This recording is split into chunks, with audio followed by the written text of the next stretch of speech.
PROCès-VERBAUX. Bonsoir, bienvenue tout le monde. Bienvenue au Conseil régulier municipal de la Ville de Westmount pour le 7 avril 2025. Welcome to the regular council meeting for the City of Westmount for April 7th, 2025. I think we'll begin with some updates from around the table, and then I have some updates, and then we'll start with our question period. On va commencer avec le conseiller D'Amico. Merci, Madame la Mairesse. I would just like to, just a few words on Summit Woods. I would really like the users of Summit Woods to be respectful of Summit Woods. I would like you, if you have a dog, to pick up after your dog. Also, when you go up to Summit Woods, please be respectful of the neighbors. Please don't block driveways. Some of the doctors have to get to work. So please treat people the way you would like to be treated. Thank you. Councillor Roux. Yes. For the Good fun evening. stuff. For the fun stuff. So I'd like to start by thanking the Friends of the Library. It was the big library book sale this weekend, always very popular. So it brought in $15,586, which goes to the library. So that's always good news, but it seems like it's just a book sale, but there's a lot of work that goes behind it. So thank you to the Friends, thank you to the staff at the library who help with it, and all the volunteers. So people bring in books, but then they have to be sorted by category, priced, and so there's many, many hours behind these $15,000. So thank you to all who participate, and thank you to all who came. Also, Earth Day this month, so Tuesday, April 22nd, from 4 to 5 p.m. in the Westmount Room. For, I guess, no, they're not quite teenagers, 7 to 12-year-old. How much do you really know about plastic? So join local author Megan Durnford for a special program based on her book, Our Plastic Problem, A Call for Global Solutions. So become an environmental advocate and maybe even win a prize. So you need to register, so please do that. Then there's an exhibition at the gallery. So the vernissage is this Wednesday from 6 to 8, and the artist is Tamar Granovsky. So you're all invited to the vernissage, and if you don't make it on Wednesday, it will be the exhibit is on from April 11th to May 9th, so you'll have plenty of time. Then to celebrate Earth Day on Saturday, April 12th from 1 to 4 p.m. at Victoria Hall, we're having Earth Day clothing swap. So it'll be the third year. It's always a lot of fun. So upcycle your wardrobe sustainably and for free. So bring up to 10 pre-loved items of clothing, of course clean and in good condition, that you're no longer wearing, and swap with friends and neighbors at Victoria Hall to celebrate Earth Day. Drop off your items at Victoria Hall on April 10th and 11th between 8:30 a.m. and 9 p.m. or until 11 a.m. on April 12th. Then come browse what others have brought and choose a few treasures. Leftover items will be donated. And now that we have the maker space, it's even more fun because if you find things and you want to alter them, well, we've got the sewing machines and everything else, so this becomes even more exciting. Then there's Art Westmount on Saturday, April 26th and Sunday, April 27th from 10:30 to 5 p.m. at Victoria Hall. So Art Westmount is a two-day event created to showcase visual arts and the artists of our community. Its mission has been to recognize and celebrate Westmount artists, be they amateur, emerging, semi-professional, or established, offering them an opportunity to exhibit commission-free in a beautiful venue. So Art Westmount brings together more than 30 local artists from various disciplines to display their work in the concert hall at Victoria Hall. So I encourage you to come and don't do like me every time I get excited and I get too much stuff and then I'm not quite sure where to put it when I get home. But there's a lot of beautiful things, hard to resist. And then there's an interactive activity. When visiting Art Westmount, join Eve-Catherine Champoux, the curator for the gallery at Victoria Hall, and explore your creativity in an interactive activity at the gallery for visitors of all ages at the following times. So Saturday, April 26th, so during the Art Westmount show from 10:30 to 12:30, and on April 27th from 1 p.m. to 4:30 p.m. And then there's a pop-up cafe. I don't think we've ever done that. So take a moment to enjoy a coffee with friends and neighbors at Mouton Noir's pop-up coffee in the lobby of Victoria Hall. Of course, you'll find many other activities going on both at the library not the gallery, I named the gallery, and Victoria Hall, so please check online. Look forward to seeing you at all these wonderful activities. Thank you. Merci beaucoup. Mr. Chamy? Thank you, Madam Mayor. Just a little update on District 3. The staircase connecting Holton Avenue and Mount Pleasant, Madam Mayor, will be temporarily closed starting in April. The closure is necessary due to significant deterioration of the metal supports to ensure the safety of users. And we'll be back to you. You can watch the website to see it, but it's an important staircase that connects us to up the hill, up the mountain. And you remember, we use an incredible amount of salt. Our 4 square kilometers are on a mountain. We're 150 years old. You get water, salt, corrosion. It makes it challenging. So we need to, of course, for safety reasons, also for upgrades. Just wanted to shout out. Thank you. Thank you very much. Councillor Peart. Thank you, Madame la Mairesse. I'll just give a quick update on some of the infrastructure, some of the infrastructure projects planned for the summer. The Claremont project is currently out for tender with a closing date of April 23rd. A similar process is underway for the Forden Avenue project, which closes April 16th. Those are tender closing dates. That doesn't mean those are decision dates for council. As with any major infrastructure project, council must weigh many factors. Above all, the financial impact on the city. Recent cost developments have raised concerns that merit careful attention. As stewards of public funds, council has a responsibility to assess whether the scale of investment aligns with current priorities and long-term affordability. At the same time, community feedback plays a key role in shaping how we move forward. In recent days, council received, for the first time, the full set of public comments submitted online during the consultation phase for Claremont project. And I want to thank, and we thank, Councillor Roux for her persistence and her insistence in obtaining this information. We intend to publish the full comments with appropriate anonymization. I know I messed We that will up, take sorry. the names out. Anonymization, sorry, so that residents can see for themselves the range of views expressed online. These have been complex files, and I want to acknowledge the time and effort that residents, staff, and consultants have put into it. Our job now as council is to ensure the decisions are grounded in both financial responsibility and public transparency. And more of this will be shared in coming days. Thank you very much. That's it for updates. Councillor Bostock, anything? Councillor Gallery? Good evening, everyone. Thank you, Madam Mayor. Nice to see you all here tonight. It's a spring day. I walked here and walked through Westmount Park, and it was full of children, and it was just amazing to see. I have a bunch of announcements. At this time of year, Public Works is busy doing their spring cleanup, be it on the roads and sidewalks everywhere, but in the parks as well. They'll be removing the ice rink boards. We have in the middle of awarding contracts for the annual maintenance of lawn bowling, dog parks, our stairs, our mini fields, and our clay tennis courts. I'd like to just highlight also that our special tree distribution, our annual tree distribution is sold out. So those who have put their name on a list, they will be hearing from the city shortly, and trees will be delivered before the end of April. I'd like to also let you know that the hard tennis courts will be open hopefully April 18th, weather permitting. The Desmarais rink at the WRC, we always shut down one of the 2 ice rinks, but this year it's Desmarais rink, and it'll be shut down for the summer on April 14th.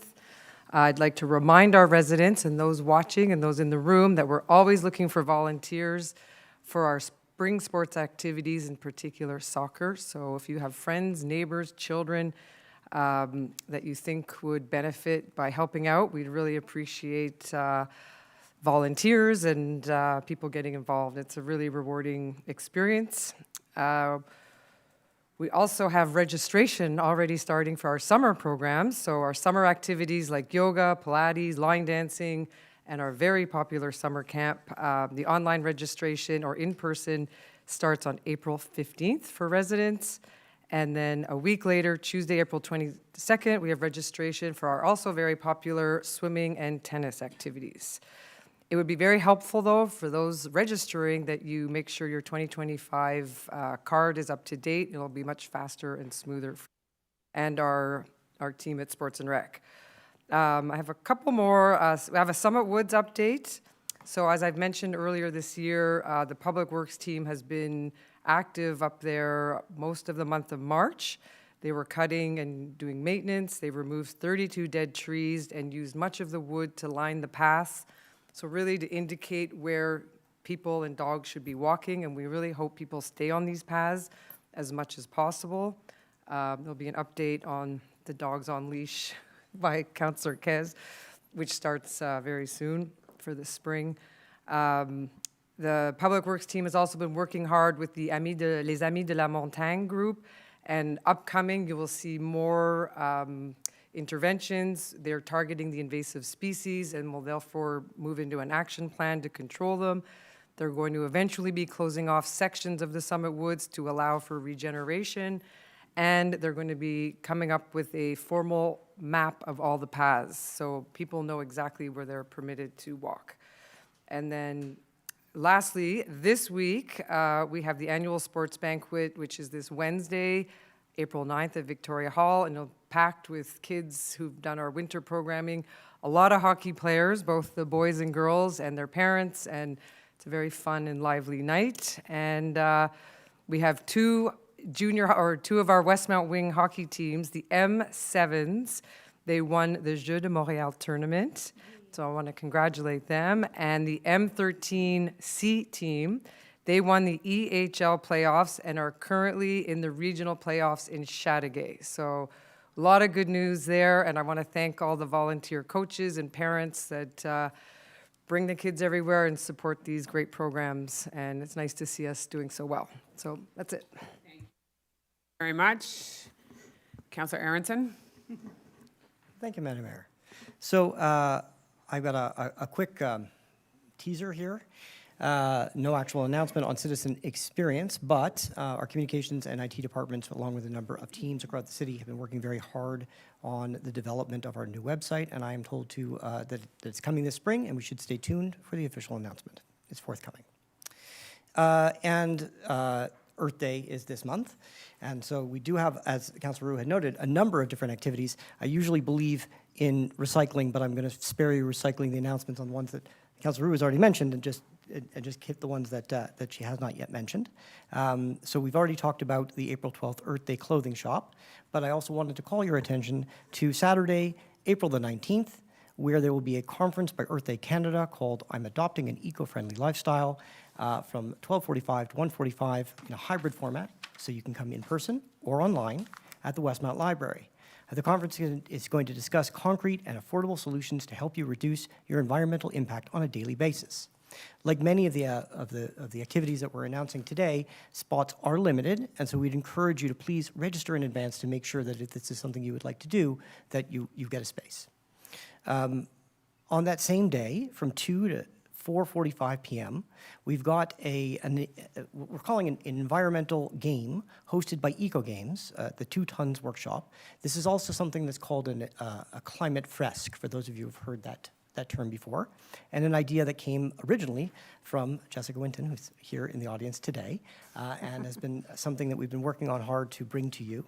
It is an interactive activity to explore the future and gradually build your low-carbon transition scenario up to what you'll be doing in 2050, and discover what it means to achieve carbon neutrality on a personal and local basis. What does that actually mean for you and I? Again, this is a workshop that has limited availability, so please go to our website and register. As Councillor Roux mentioned, there is an Earth Day quiz and an activity on plastics for kids on April 22nd. On Thursday, the 24th, we've got a really exciting activity for those of us who love the trees of our city. It's a tree tour of Westmount Park. Now, you might be wondering, what does a tree tour involve exactly? Well, that's learning about the fascinating history and the unique characteristics of the trees that adorn our stunning Westmount Park, because we actually do know the history of those trees. Each individual tree on the tour has its own story. And we've got a guided tour with our city's arborist. The space is limited to only 20 participants. So if it is something that interests you, please do register in advance. And then to round out Earth Week, on Saturday, the 26th of April, is our biannual household hazardous waste collection in the Westmount Public Library parking lot. So if you have hazardous waste, leftover solvents or chemicals, batteries, and this year, for the first time, all of those small truck and car tires that you've been hoarding, you can finally dispose of by bringing them down to the library parking lot on Hazardous Waste Day.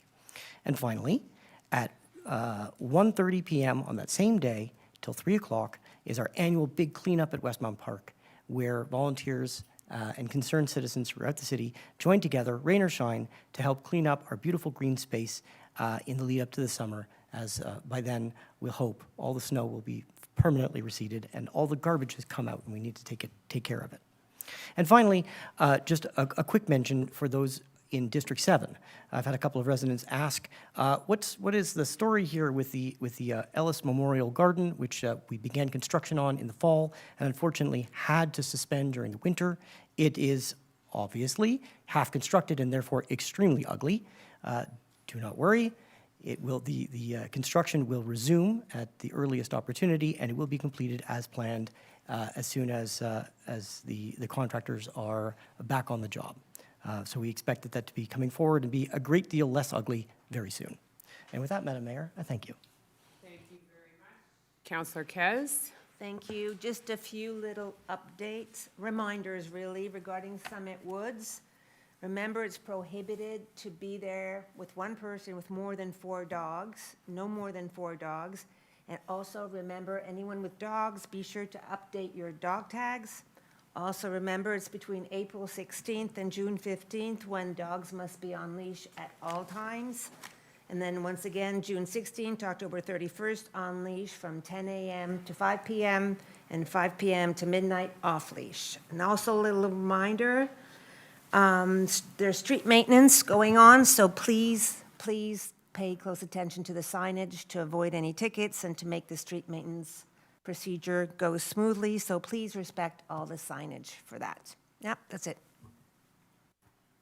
Thank you very much. I think we'll move into the first question period. So if you would like to state your name and your question, we will do that now. Good evening. Good evening.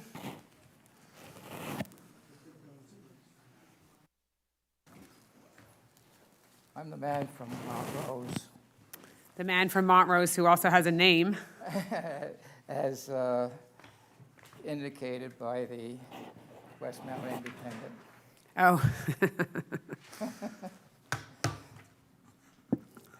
My name is Mike Kennedy. Welcome. Pleasure to be here. Pleasure to address you. I've lived in Westmount on 3 different occasions. And in the past 64 years, I have attended only 1 council meeting. This is my second. Mm-hmm. I was impressed on how hard the committee mayor, the aldermen, and the staff work, especially the mayor's diplomacy and ability to control the meeting.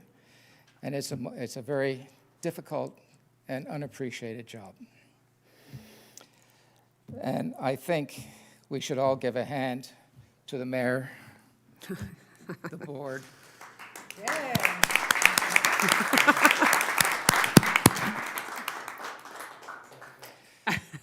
Okay, in the morning of Tuesday, April 1st, I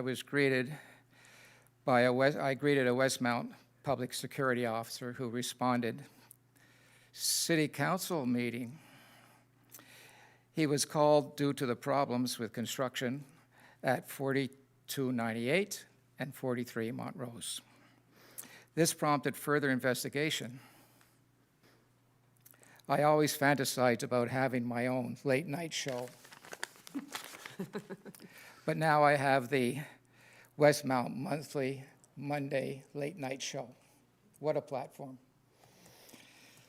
So Now I for my would presenta- encourage you to get to your question, Yes, I'm coming. as much as I like the applause. Okay, Okay, and I'm looking up the address. Okay, I see which house you're talking about, yeah.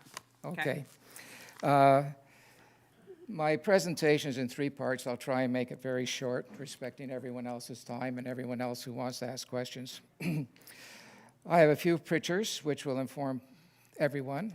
A picture is worth 1,000 words. I hope the council will allow these pictures to be shown later after their review. Okay, you can leave the pictures with the city clerk's Yes, desk. I will. Okay. I'm coming to that. Okay, Okay. I realize my responsibility as a taxpayer of Westmount is to relate and observe, not to complain, not to demand, but to suggest potential solutions to the Westmount Council for their consideration.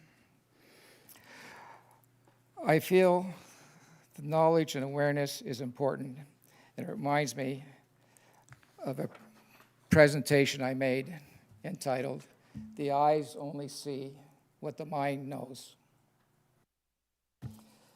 Okay, issue number 1. I presented a picture of the drain coming from the basement of my house, which was flooded over about 580 days and still gutted. And it wasn't very well annotated. So I have another picture for the mayor and council. And it shows where you're sitting on the drain and you're looking out and you come to a brick wall.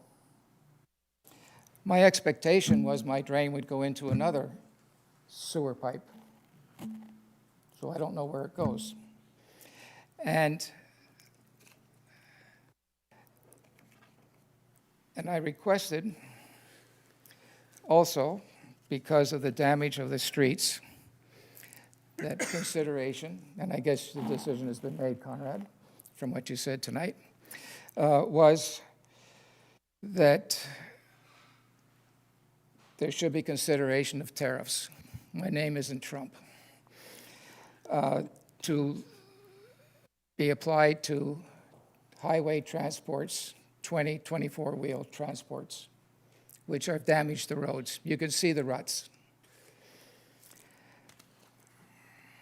And also consideration, if I don't see how you can limit and prevent these large vehicles, heavy-duty vehicles in the streets of Westmount, but maybe consideration should be done to creating highway-grade streets. This is expensive, it's everything, I know, but it is a problem. Okay. And it's going to persist. so in the interest of time, because we are meant to get through all the questions here, I'd ask you to get to Okay. your question, and if it's about Okay, so specifically about your drain short- pipe, my I'll sh- happily have My engineering short connect with you. question, and I don't expect an answer from the council. Is the brick wall supporting the old streetcar rails going to be dismantled?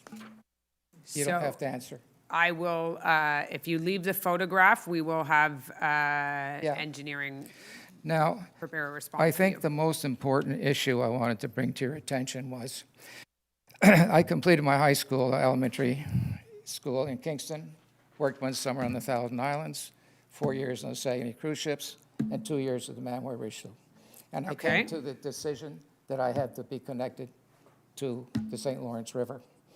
Now, being in Brockville, which was the first Ontario self-governed city established in January 28th, And 1832. I again encourage you to get to the question Okay. part. So now, we are 218 days from Remembrance Day. I was very proud with what Brockville did, and I have pictures for you. They did banners which portrayed family members who either died or came home maimed or came home with severe psychological trauma and disabilities, which caused a lot of disruption and pain to the families. And I think that if this can be done, it should be, these pictures should be posted in high-traffic area, especially around schools. Okay. That's a great suggestion. And- And I would encourage you and all citizens to look at the museum that's at the RMR, and that has some great archives of citizens of Westmount who served in the Great Wars and all wars, that are veterans. And I would once again highlight the work of Chantal Claybro from Westmount High, who's done an incredible history project with her students where they research the life of a soldier and they find out all the information about him and where he lived, and they visit the house and they see what sports teams he was on and the life of the service men and women in the war. And she has won pretty much every award you can win as a teacher in this country for this program. So I encourage people to pay attention to the work that she's doing and the work of the RMR. And I certainly will take your suggestion of that for I Remembrance will Day. give you pictures of that. And then you could leave that there, and then I'm sorry, but we will have to move on because you have a problem. big lineup No behind you. problem. Thank you. Thank you for coming. Okay. Next question. Next question. Good Good evening. evening. Thomas Rollin, corner Westmount Claremont. So I had a question about the comments on Claremont. So Oui. I'm very happy. We just heard that they will be made available to the public and that they were made available to the city councillors. So that's a great news. And I'm really happy about that. That being said, I think I just want to reemphasize the point that it's a bit sad and concerning that everyone had to wait 4 months to get those comments. While I understand that some information cannot be shared with the public, it is still unacceptable that the city councillors can't have access to all the data right off the bat. It shouldn't be upon request. And to that regard, I would just like to mention something. There was a very interesting article in the journal La Presse just a few months ago that reemphasized that notion that city councillors should be provided at least 72 hours before any meeting all the documentation, not upon request, right off the bat. That I can share the article with everyone if needed. And so I thought that was interesting. The article also mentioned that the city councillor have the right to file a complaint to the Commission des municipalités du Québec or even to la Commission d'accès à l'information if an administration is not compliant in that regard. So I hope that all the city councillors are taking notes of that. It's not from me, again, it's from the newspaper.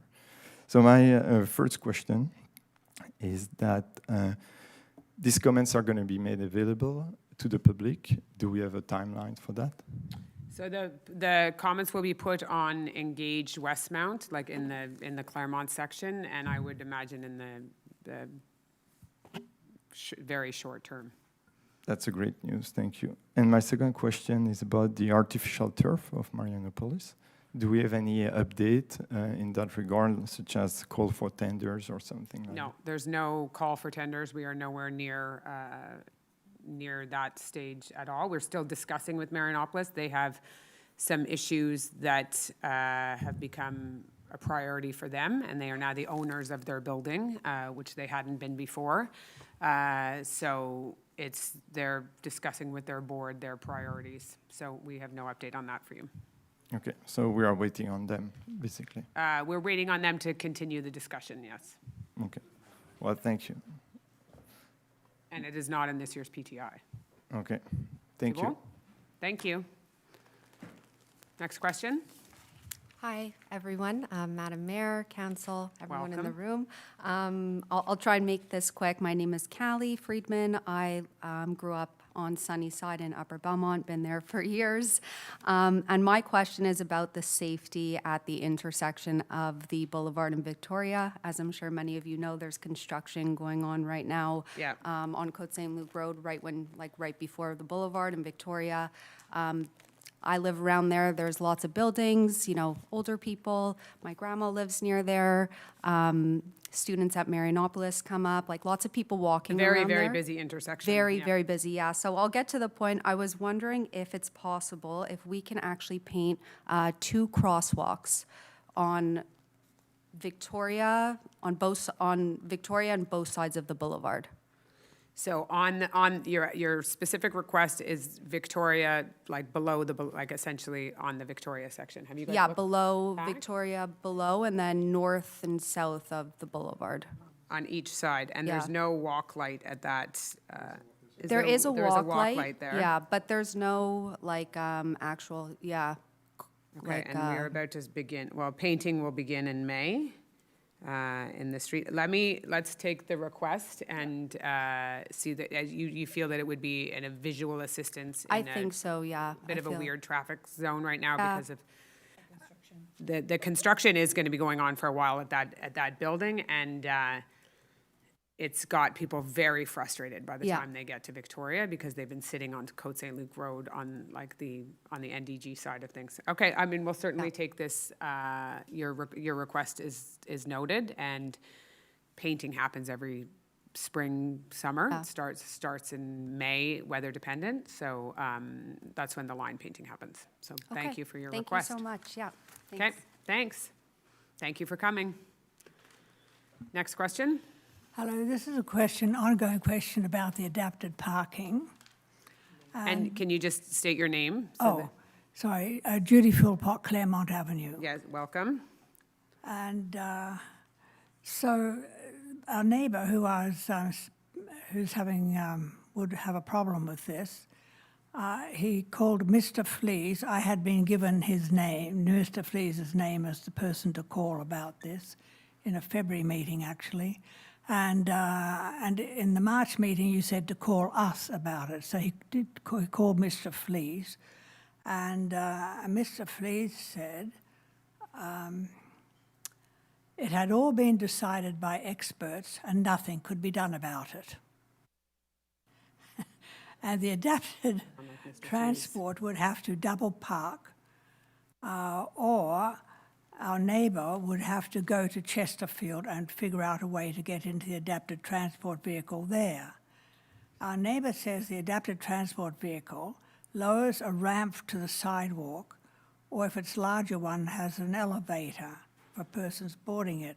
And the question is, what are your suggestions as to what to do about this? Because if the bike path has a ramp, I don't know if it does or not, between the traffic and where the bikes go, then it would be very difficult. But if it doesn't, then I suppose he could go next to it. And he doesn't have a parking. Is he available to discuss directly, or are you the No, spokesperson? he doesn't go, he goes out of his house a little bit, but he couldn't come down here by himself. No, I understand that, but he's available to discuss on the telephone? Oh, yes, yes. Okay, so if you just want to leave the phone number with us, we will certainly discuss that with them, and obviously we will make sure Right, so. in any configuration and whatever that may be, Right. that Okay, so who should I give the phone number to? you just leave it with the desk there, and if Name, right? the Right. name and the phone number, or you can email it to me. Oh, well, perhaps I should email it to Yeah, you. that's I think fine. maybe that would be better. Yeah, and you just put in the subject that it's the question about adaptive transport. Right. And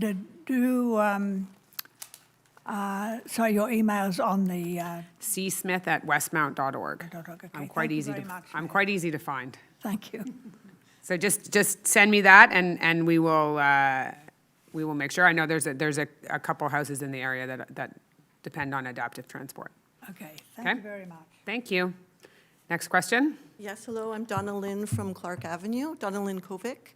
I have a question. It may seem not that important, but going into summer, we have friends coming into town who are ex-Westmounters.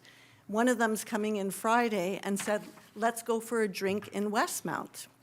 And so I just wanted to get a clarification on the updated, if there are bylaws, can we, yes or no, sit at a bar in a restaurant at 5 o'clock and have a drink without food? Well, there are no bars. Right. Per se. Can we sit at a Can restaurant you go that to? has a bar? Can you go to Gentile Or, and just drink a drink? yes, or tavern on the square? Yes, I or- believe the answer is yes. Okay. So But did that I- change because? But I think you might need a bowl of nuts or something, but I'll No, leave it. so that's the thing, is that it's very unclear. And Yes. it's very difficult to find the answer. And so my friend from Boston, who's an ex-Montrealer, said, well, you know, I don't want to go to the Plateau, I don't want to go to St. Henry, I want to You want to go come to support somewhere our and, local you know, restaurants. Donc, exactly. la réponse, c'est exactement, c'est... En fait, ça dépend du permis d'alcool de l'établissement dans lequel vous allez. D'accord. C'est pas au niveau municipal, c'est vraiment en fonction de ce que la Régie des alcools a donné comme permis d'alcool au restaurant ou au bar auquel vous allez. Puis, en fonction du permis d'alcool, où vous allez, bien, vous allez avoir la réponse, mais malheureusement, ça va changer Donc, en on ne peut fonction. pas prendre une réservation, alors? On ne peut pas juste aller à n'importe Je où? vous dirais que c'est au-delà de ce que la ville comme organisme municipal Oui. peut répondre. Cela dit, je vous encourage fortement à peut-être appeler ou vous regarder, ou vous planifier aller, puis vous allez pouvoir trouver l'information. So it's, and there's certainly options within the city. But wouldn't a wine bar be why- lovely in Westmount?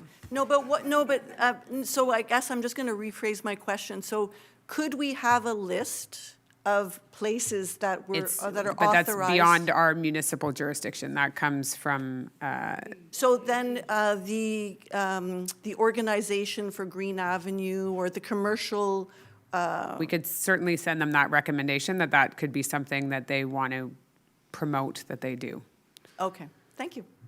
given that it's almost terrace. It's almost the season for it. Thank you for your question. Next question? Good evening, Frank Philpott, Claremont Avenue, and the subject is the bike path proposed for Claremont. And good evening, Madam Mayor, Councillor, and fellow citizens. So I live on Claremont, and I run up from where I live, near Chesterfield, to Côte-Saint-Antoine about 4 times a week. But I was curious about the cycling up because I see very, very few people cycling up Claremont, although Marianopolis is right at the top of the street. So I wonder why. So on Sunday, I took my bike out for the first time in 5 years and rode up the hill. It's a 10-speed bike. And from Claremont to Marianopolis took 6 minutes. I was lucky that the light was in my favor, so I didn't have to stop for the light. So it was a very difficult climb, even though I run up there several times a week. So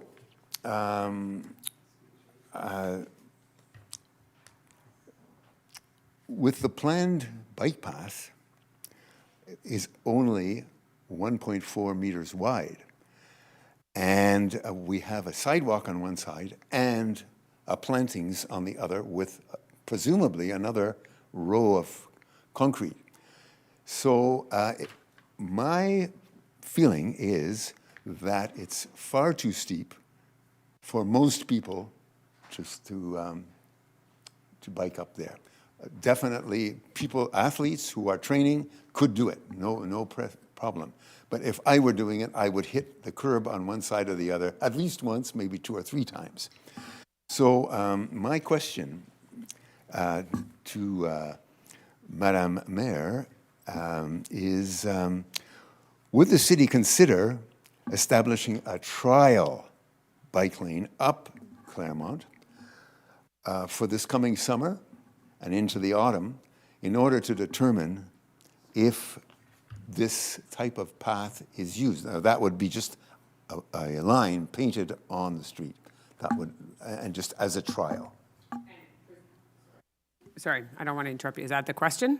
That's the question. That's the question. So that would presume that no construction of any type happens, bike path, no bike path, parking everywhere, no parking, whatever, and that you take a summer to do a trial with a bike path? Is that what you're asking? I just want to be Yes, sure, yes. because you wouldn't do a trial during a construction period, right? Right.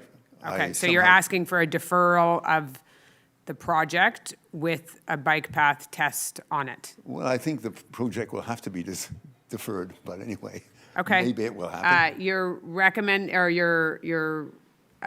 suggestion is noted, but it's obviously not a decision I would make on the spot, but your suggestion is noted. Okay, thank you. Thank you. Next question. Hello, I'm Shona Godwin, also on Claremont. Welcome. Thank you. A couple of questions, but first for context, I exchanged some emails with some of the councillors with respect to the bicycle path and the park on Claremont. And for context for fellow citizens, we now have two bylaws that are relevant. Bylaw 69, which defines a bicycle path as a bicycle path going through Westmount Park, defines a bicycle as a bicycle powered through muscular power, and defines motorized vehicles as everything else that's not motored by muscular power. So mopeds, scooters, electrical bikes, everything that we see actually on the Maisonneuve, including electric wheelchairs.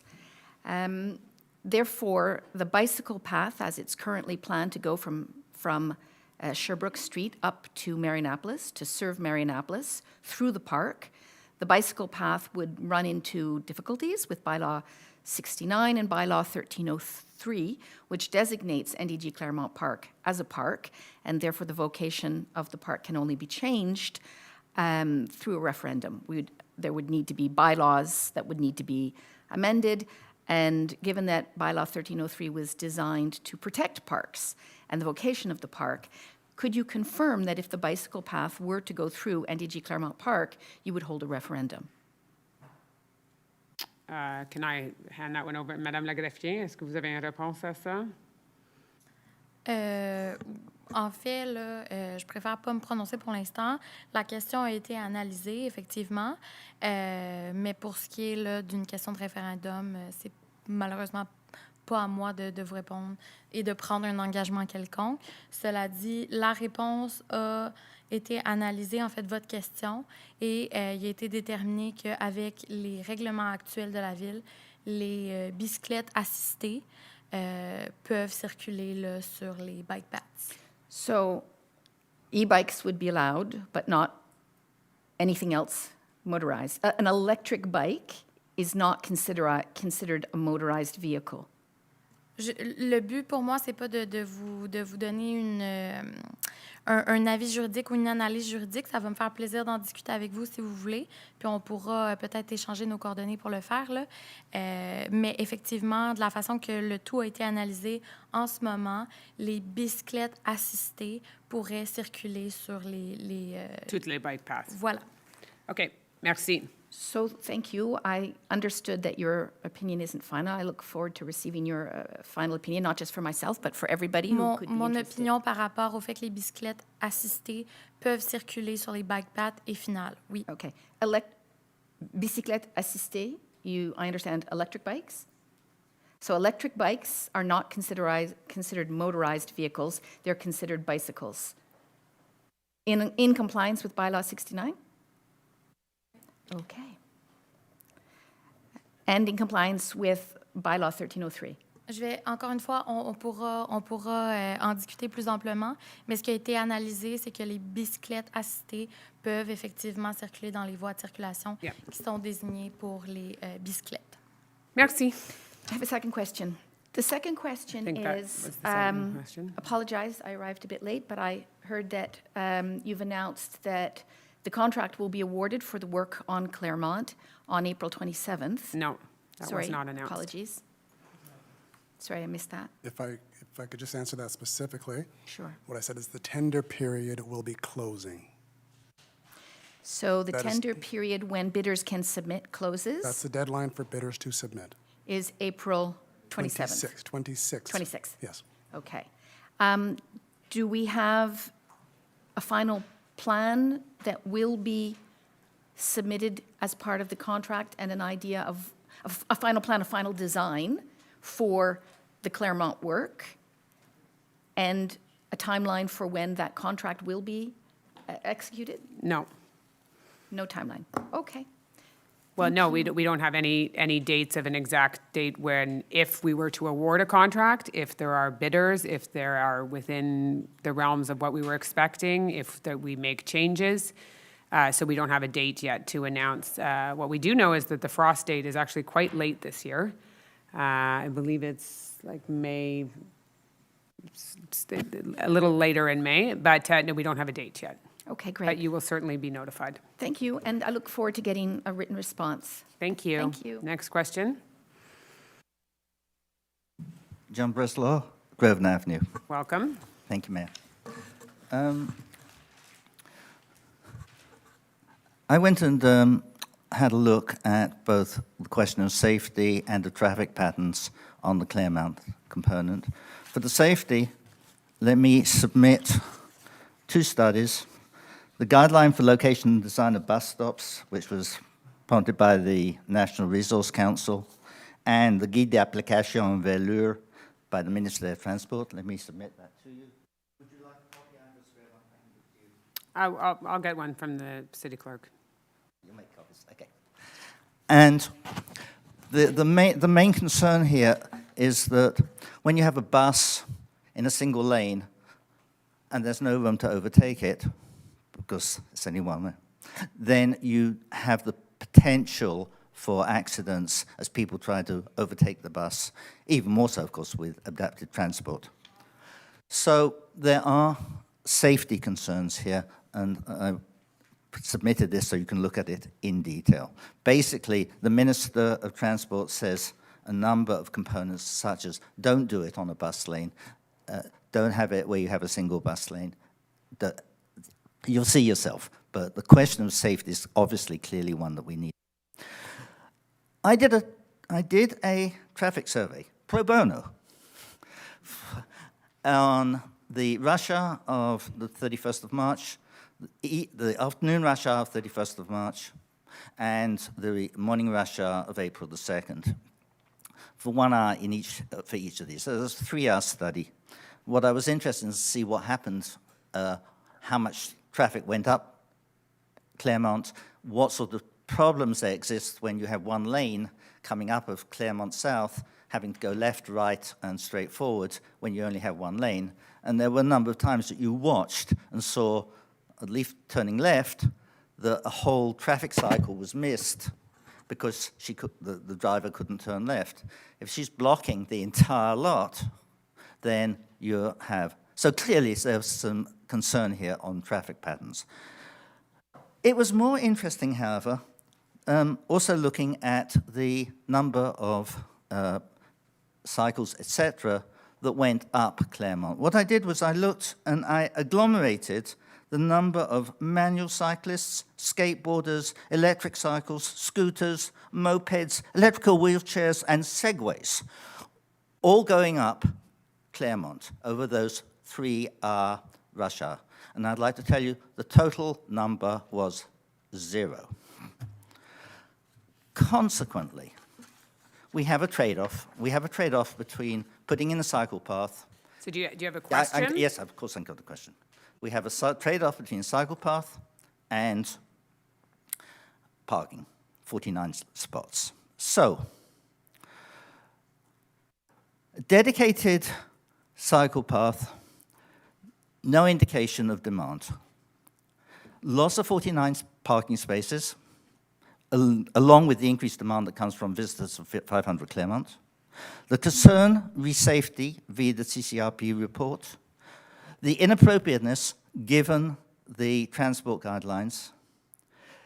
The not connecting the Maisonneuve to the rest. So we have a bike path that is starting nowhere and not connecting. I'm going to be fast, I promise you. No consideration of alternative routes, Grey, Roslyn, Marlow. The need for a referendum on Triangle Park. I'm sorry, madam, but I looked at 69, it's totally clear, manual is manual, and that's the consolidated, though it does go back to last century. I encourage you to get to your question. And consequently, the legality of the funding exercise in the context of need for a referendum. So, given these concerns, will Council either delay the project or, more reasonably, resurface Claremont, take care of the flood issues that have to be addressed at Lorraine, and submit for tender that particular concept with, as Frank put out, the idea of a bicycle lane with paint, as we have for all the other bicycle lanes in Westmount, bollards if you need be, the whole way from the Maisonneuve up to the top for 1 year, 1 summer, on the newly renovated, restored Claremont, so that we can have a science-based view. Is there a demand for cyclists, etc.? And that is the request, and it's Right, one your that I would request is- ask Council, as Frank did, please consider this. We have a deficit of, we have a huge demand for road restructuring. We don't have to go and dig up all the roads, as you yourself described, Mayor, a few months ago. We can go and do some of these roads just resurfacing. With limited funds, it probably makes sense, doesn't it, to consider the suggestion that I've made, use the excess funds to do some of the other roads. The roads were in a pretty horrible state. It was a very harsh winter. And come back to the idea of a bicycle path, which we, with the separation, after the trial. Thank you for your, thank you for welcome. your feedback, for your analysis, and for your suggestions, and I can assure you. And for that- my pro bono work. And for Don't your forget that. pro bono work. Thank you, sir. I can assure you all options On the table. are looked at. There's, as in every year, we plan projects, and then when we get to the execution phase and the awarding of the contracts, you know, it has to fit within what our budget was, what our expectation was. We have heard feedback from residents. We have to balance the needs of the future versus the residents that are there now. There are, you know, many factors at play, but thank you for your commentary. You're welcome. Oh, by the way, it is cheaper than the proposed project. Well, a pave and scrape is cheaper than a road reconstruction, yes. Without having to put in the median and the trees and et cetera, it's cheaper. No, because you require more concrete base if you rebuild the road that way. But that's fine, we won't get into this discussion at this point. But a pave and scrape is obviously much cheaper than a road reconstruction. So. Hi, Penny Or it Arsenault. should be scrape and pave if you're going to then write me and tell me that I had it backwards. And anyways, welcome, Ms. Arsenault. Hi. As you know, I'm still with the David Suzuki Butterfly Way project, and our aim is to create a pollinator corridor across Canada. And I've been working to develop like 12 pollinator gardens to get Westmount on the David Suzuki Butterfly Way. And in my dealings, we have webinars and stuff, and I've heard many other cities have programs where people can adopt green space to do with what they'd like. And I looked it up here in Montreal, and there's Écoquartier is responsible for NDG, and I have no idea how it works, but I was wondering if it's something that you had. Yeah, I've spoken to some other mayors about this, certainly like some of our demerged mayors, and then as well, because I've seen the project, I think it's in Saint Michel that they're doing it as well, where they have different community groups where they'll take care of like the bump outs and things like that in their neighborhood. I think you do kind of have a casual, Yeah. non-official policy that you can plant in the sidewalk, in the boulevard gardens. But they get kind of destroyed over the winter with the snow and the gravel. And specifically, I would like to adopt the retention basin. Oh, at the WRC. That's a very interesting Yeah, request. that's my ambition. That's so you alone, or were you with a group, or are you with the David Suzuki Foundation? We now have 5 butterfly rangers in Westmount, and I would probably have to come up with a proposal to what I would want to do, and I think that's a realize that very- part of it is responsible for draining the water, so I can't really deal with that, but there are some interesting species in there, and there's also some invasive species. But anyways, who would I contact? I like and it. I like this idea. Send the request to me, and we will make sure that we look at it and look at it how it can be done. And I know there is a template from some other cities that I could also compare with. And I think it just also highlights the importance of small green spaces, right? So we obviously have our massive green spaces, but kind of these rewilding smaller areas. small ones, whether it be And you even have- just like bump outs, right? You So- have had affiliation with Ecoquartier and different things, I think, so Yeah. maybe they would have some information. Thank you. Okay, thank you. I like that idea. Bonsoir, je m'appelle Patrick Bernard, 251 Avenue Melville. Welcome. So I Thank you. have 2 questions, one for Councillor Pert. Councillor, you have talked over the last months about really the seriousness of work that lies in the future. There were loan bylaws approved at the beginning of the year, roughly a total of about $24 million. And then there's going to be these 2 projects for which bids will be accepted very soon. So this is my question to you, Mr. Councillor.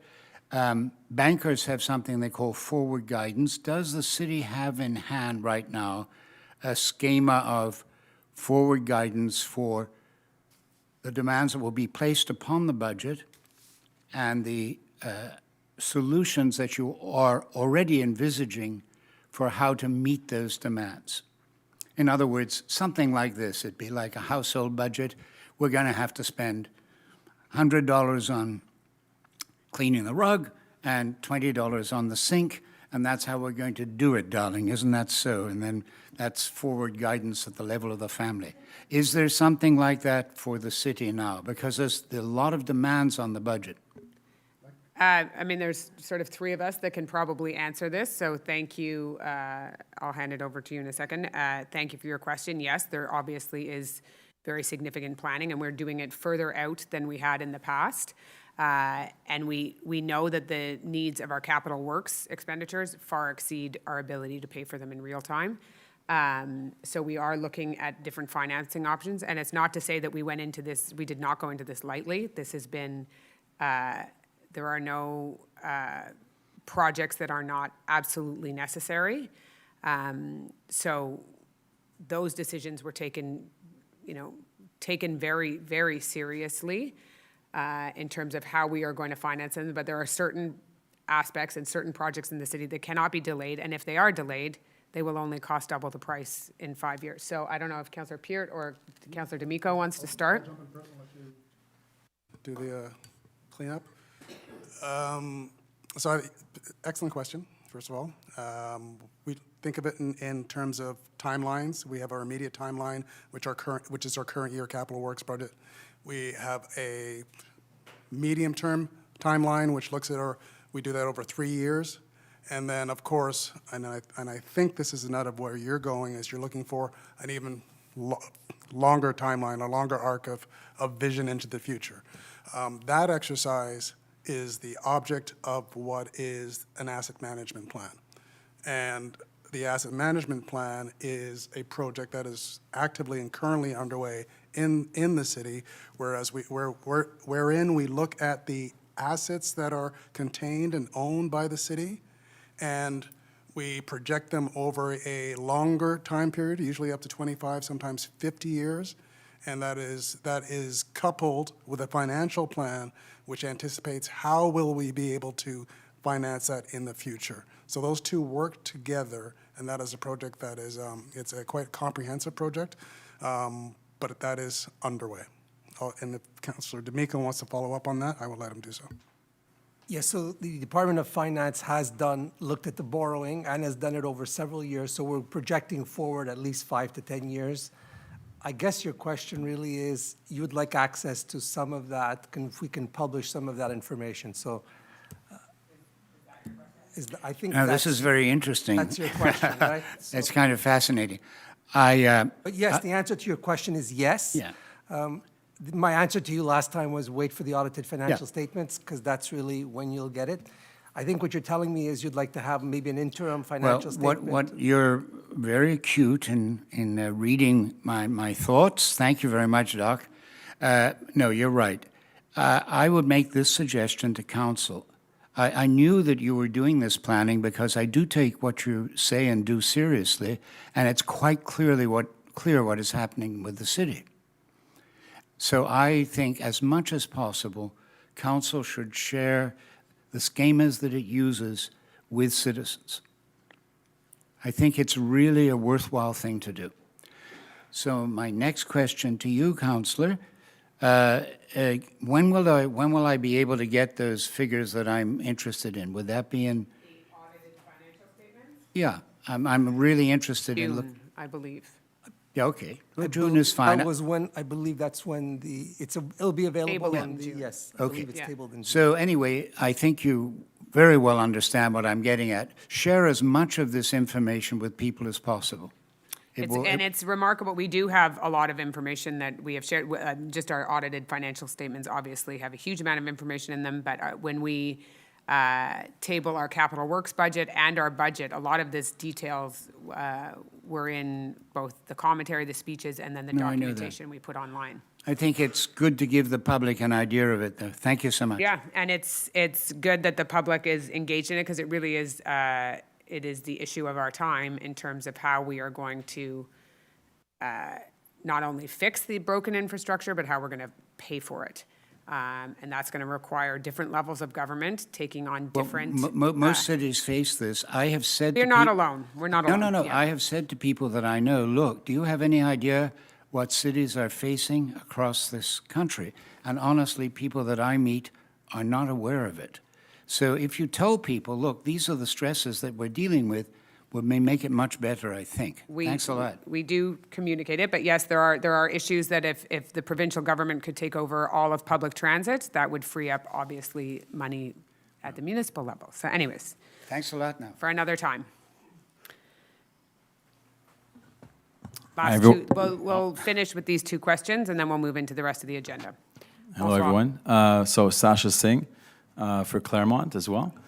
So Welcome. my name is Sasha. I've lived in Westmount for about 15 years. I own a few properties on Claremont Avenue. And two things. So I don't want to come up here and beat a dead horse. I think my fellow citizens have spoken about the Claremont project. So I'm not going to come up here and enumerate all the reasons that I think are fully reasonable. Mm-hmm. You mentioned tonight that you take things into consideration. There's other factors. So if you care to share what those factors are, because all the arguments that have been presented seem perfectly reasonable. They're based on facts, they're based on observations, they're based on people that have lived in the area for 30 years. So tell us it's about beautification, it's about water retention, it's about whatever you have to say, but you can't sit there and say it's not reasonable, what everyone is complaining about tonight. I came to this council 3 weeks ago. I didn't want to stand up here again because it's all the same things being said over and over again. So if you care to share what those factors are that are so, that trump essentially everything that's being said tonight, if you can share a few of them, it would be nice to hear. So obviously the concerns they have been heard. We have listened to, this is, the first time the city has gone into this level of public consultation for roads. We used to, it was not that long ago, you got a slip of paper through your door saying it would be a bad idea to renovate your kitchen between June and October because we're rebuilding your road, essentially. So we definitely have had some learnings along the way in terms of how the public consultation process has been laid out.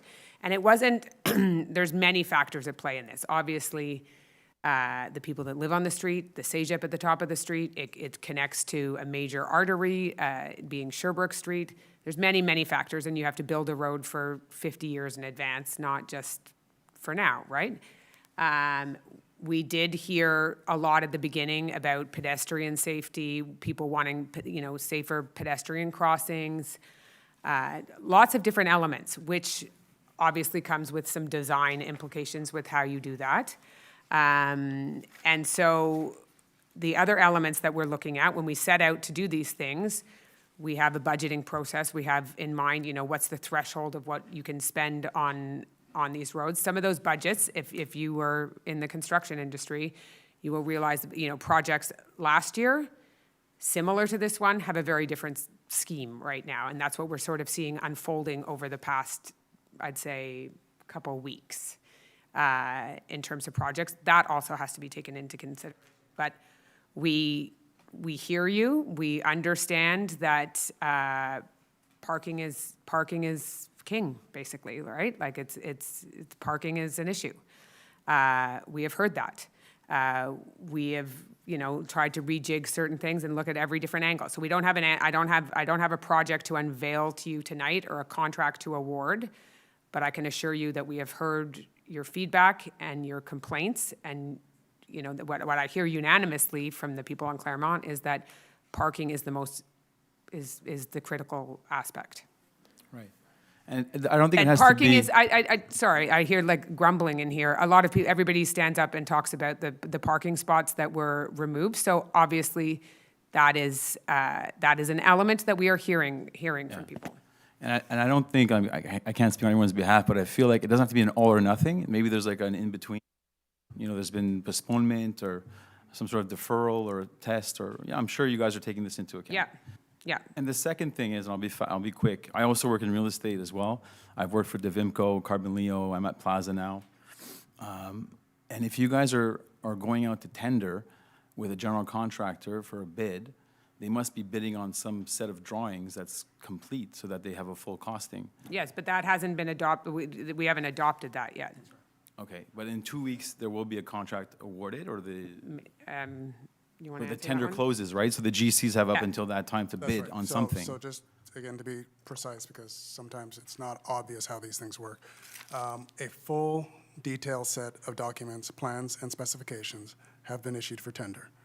That means that any contractor can download that information and put together a price. The content of those drawings are precise and specific to, and they match the proposal that was shown publicly in January. Okay. So on the 26th of April, we will receive a price to match those drawings and specifications. Okay. Contract, however, would happen after that fact, and there's an interval at which the administration reviews the bidder for compliance, and then makes a recommendation to council. And once it comes to council, only at that point in time does council make a decision. So if we want to have a good idea of what the renderings will look like, we can refer back to January's renderings. Is that it? Exactly. Okay. No, they changed it. Well, I mean, So we'll see like the planters, we'll see the bike lanes, we'll see I want to say it's probably 98% the same. The only change that happened in between the time that it was published and the time that it was put out for tender was some of the green space alongside the Prince Albert Park and below Chesterfield. Some of that was taken away so that parking spots could be restored. Aside from that, it is identical end to end. And where does one get those drawings or that rendering? Well, there is no rendering because these are technical drawings that are issued for an engineering analysis. Okay. So like I said, the only change is the addition of, I think it's up to about 8 parking spots. 9. That is the only difference that you would see between what was tendered and Right. what was presented. I think it went from 60 to 21, so go back to 30 roughly. I don't have the numbers in front of me, but I'm saying we Something were like able to recapture up to, I think, 8 parking spots below Windsor. Thank you. Thank you. This will be the last question, and then we'll go into the next part of the council meeting. Hello, my name is Jessica Winton. I also wanted to talk about Claremont. I wanted to voice my support for a bike path, or alternatively, a multi-use path. As somebody who does not drive, I think walking along Claremont, a lot of the time, I feel very confined to the sidewalk, and it being widened is welcomed, as well as the bike path, because using an electric longboard with the wheels about the size of my fist, going in the road is unsafe. I've almost been hit by a car probably over a dozen times at this point. And a lot of the times my board will literally just stop in the middle of the road from a crack or a hole. And a bike path would obviously reduce a lot of holes because it won't be sharing the lane with cars. But I wanted to ask as well, in terms of lines of sight for this bike path, because often cars are very careless when turning, will there be any special attention paid to mind for this bike path if it is dedicated as a bike path and not a multi-use path? So you're asking, would there be like signage or? No, I'm asking if planters and trees will be kind of pushed back in terms of where cars have to turn. Yes. If that were to be built, then yes, that would be integrated. So specifically throughout the process, I'm confident that the engineers, because what you're talking about is daylighting, essentially, and daylighting is a concept so that once you're at an intersection, you are able to have wide vision on the oncoming vehicles. And so in those instances, you try to reduce the height so you don't have tall shrubs that could inhibit a view in your peripheral vision. So daylighting is something that is continuously implemented in the project. Okay, great. Okay. I look forward to writing on it. Thank you. Thank you for your question. Okay, we will now move into the next part of the agenda. On va commencer avec après la première période de questions. On va attendre juste que les gens quittent la salle, qui vont quitter. Come on, folks in the back, you want to leave.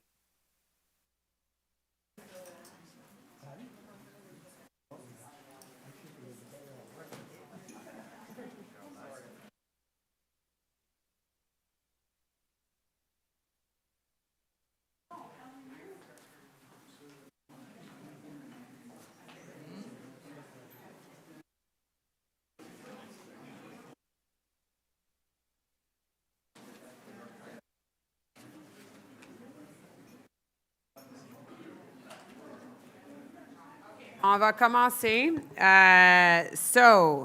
On va commencer avec l'adoption de l'ordre du jour. C'est Madame Bostock. Je propose que l'ordre du jour de la séance ordinaire du Conseil municipal du 7 avril 2025 soit adopté avec l'ajout du point suivant, nomination poste contractuel de coordonnateur au service des travaux publics. Merci beaucoup. Appuyé par le conseiller Gallery. All in favor? Carried. Numéro 5, approbation des procès-verbaux. Encore, c'est conseiller Bostock. I propose that the minutes of the regular municipal council sitting held on March 17, 2025 be approved, and that the minutes of the special municipal council sitting held on February 20, 2025 be approved. Merci beaucoup. C'est appuyé encore par le conseiller Gallery. All in favor? The following are the reports. Item 6.1, reports to council. Pas vu le vote du conseiller Chamy, s'il vous plaît. Oh, je m'excuse, Mr. Chamy. Stay awake over there. La prochaine, c'est le rapport au conseil. 6.1, la correspondance. Les documents suivants sont déposés. La liste de règlements adoptés par l'Assemblée ordinaire du Conseil d'agglomération du 20 mars 2025, la résolution CG 25-0078, ainsi que les documents d'accompagnement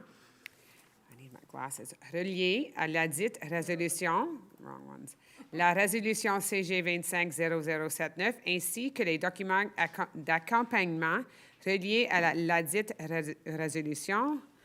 Oh, merci encore. Le rapport annuel de la gestion contractuelle de la Ville de Westmount de l'année 2023 et le rapport annuel de la gestion contractuelle de la Ville de Westmount de l'année 2024. Le règlement RCG 14.029.6 modifiant le schéma d'aménagement et développement de l'agglomération de Montréal. Le règlement RCG 14.029.7 modifiant le schéma d'aménagement et de développement de l'agglomération de Montréal et le procès-verbal de correction de la résolution numéro 2025-03047. Et liste des numéro 6.2, c'est List of Duties on Transfers and Invoices. Councillor D'Amico.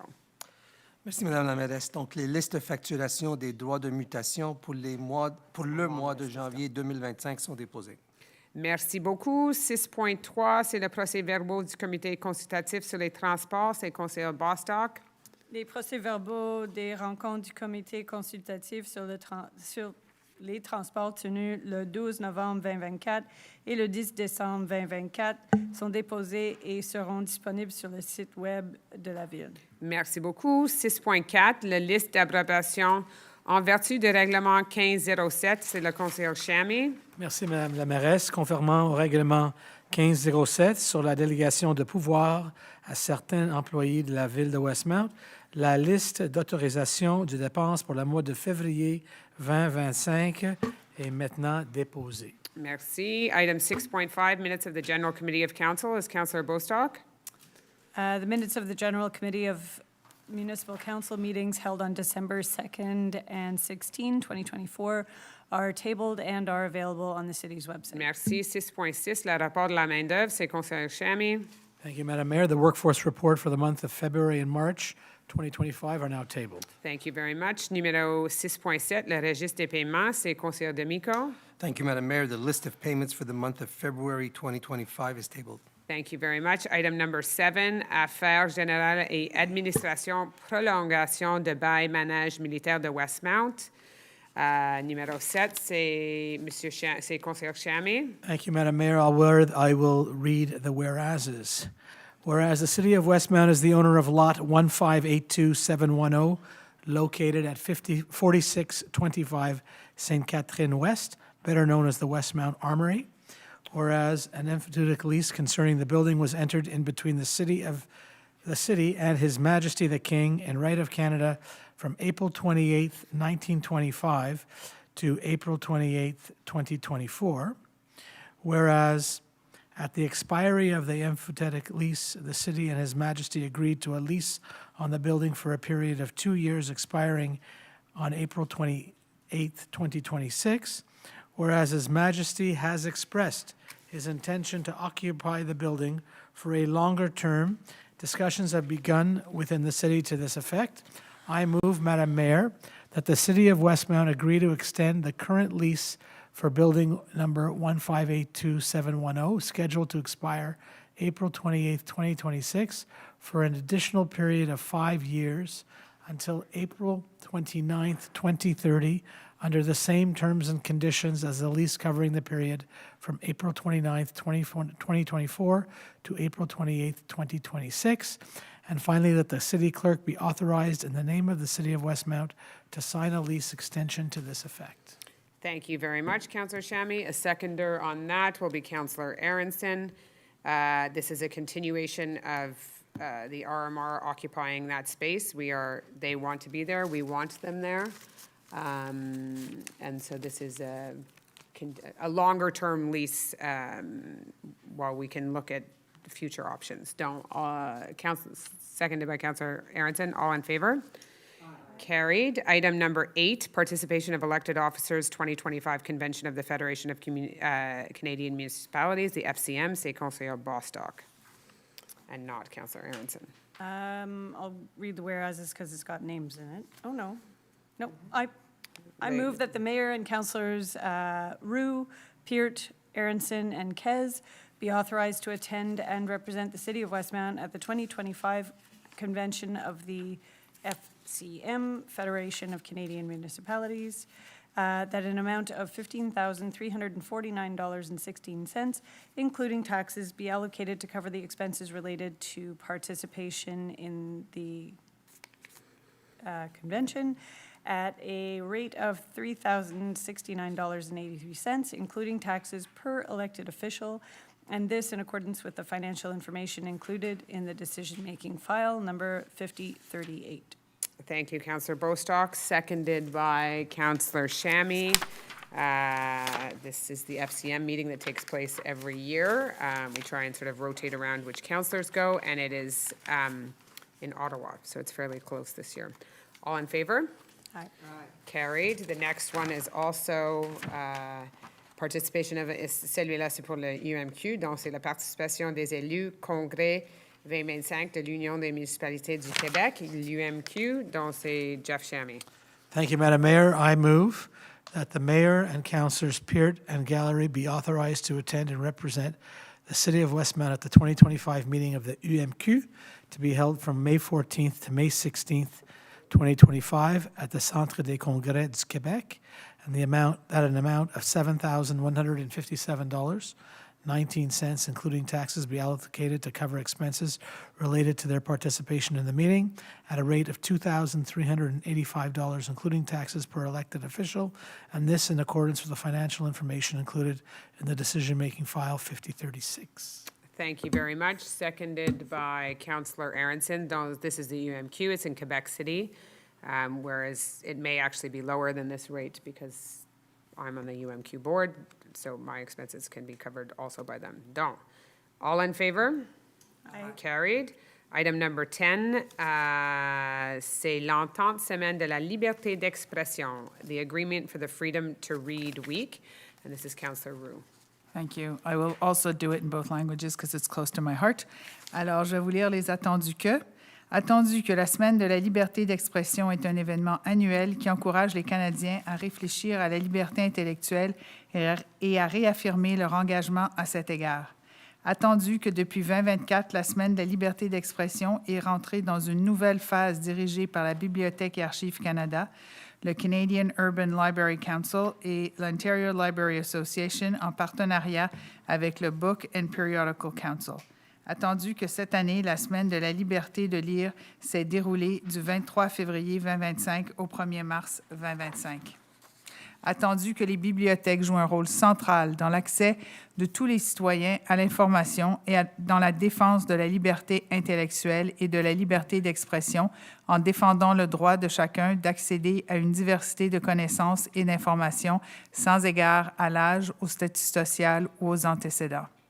I propose that the City of Westmount recognize public libraries as a place that reflect the diversity of point of view, the expertise of public library staff in managing the selection and distribution of collections, and the need to support public library staff in the selection of works for their collections and not to yield to the pressure of censorship and requests from withdrawals that could target these institutions. Bravo. Seconded by Councillor Gallery. Do you want to add any further comments on this? Yes, so I'm sure everybody noticed that the dates don't concur. We should have done this earlier. It was taking place in February, but it didn't work with our agenda. And in my view, it's not a thing of 1 week, especially with what's going on in the world right now. It shouldn't be the week, it should be the years of freedom to read. Thank you. I think it's important that we do this in our city. Thank you. Yes, our beloved library. Thank you, Councillor Roux. All in favor? Seconded by Councillor Gallery. Item number 11, c'est l'engagement, élaboration d'un plan de gestion des actifs en eau. Et ça, c'est le conseiller Peart, Councillor Peart. Merci, Madame la mairesse.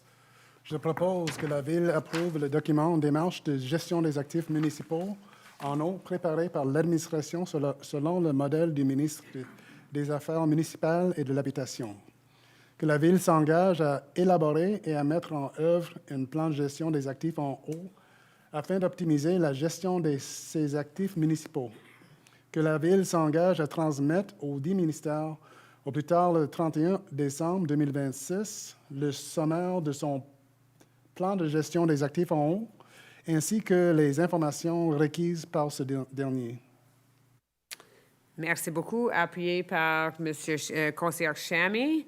Do you have any other information you want to add to this? As stated before, it's a requirement, and this is our plan to satisfy that requirement. Thank you very much. All in favor? Carried. We now move into contractual matters, et c'est l'appel d'offres sur l'invitation entretien des plateaux sportifs. Et ça, c'est Conseiller Gallery. Thank you, Madam Mayor. I move to authorize an expenditure in the amount of $57,241, including tax credits for the maintenance of sports facilities, option 2 of the specifications, including the supply and installation of lawn, tender by invitation INV 2025-009, and to award to Pelus Santé, Inc., the contract for this purpose at its bid price for a maximum amount of $65,812.84, including taxes, the whole in conformity with the contractual documents of the tender by invitation INV 2025-009. And to allocate. And to allocate this expenditure in accordance with the financial information included in decision-making file number 4968. Thank you very much. Seconded by Councillor Kez down there. Any further comments? No? Annual maintenance and... All in favor? Item number 13, call for public tenders, planting and horticultural maintenance. This is Councillor Aronson. Thanks, Madam Mayor. So whereas according to Section 573.1.0.1 of the City and Towns Act, the Municipal Council may use a system of bid weighing and evaluating. And whereas on February 26, 2025, a public tender opening was held for the planting and horticultural maintenance for 2025, and that's public tender PUB 2025-008. As per the summary of tender opening prepared by the City Clerk's Office, which was submitted to this meeting, and following the analysis of the open tenders, Multifleur Plus, registered under the name Marvin William Agutia Rivera, is the lowest conforming bidder. As per the report prepared by the Purchasing Division, which is also submitted to this meeting, I move to authorize an expenditure in the amount of $307,604.98, including tax credits, for the planting and horticultural maintenance public tender PUB 2025-008, and further to award to Multifleur Plus, registered under the name Marvin William Guetia Rivera, the contract for this purpose at its bid price for a maximum amount of $336,867.08, including taxes, the whole in conformity with the contractual documents of the call for public tender PUB 2025-008. And finally, I move to allocate this expenditure in accordance with the financial information included in decision-making file number 4971. Thank you very much. Seconded by Councillor Bostock. Any further comments? It's the annual contract for making sure we have beautiful plants to plant within the city. Yeah, okay, so all in favors? Carried. Numéro 14, modification d'un contrat location de camions de 12 roues avec opérateur pour le chargement de la neige pour la saison hivernale de 2024-2025. Already talking about snow again. Right? Like it just, anyway. I move that the contract awarded to Rowell Transport, Inc.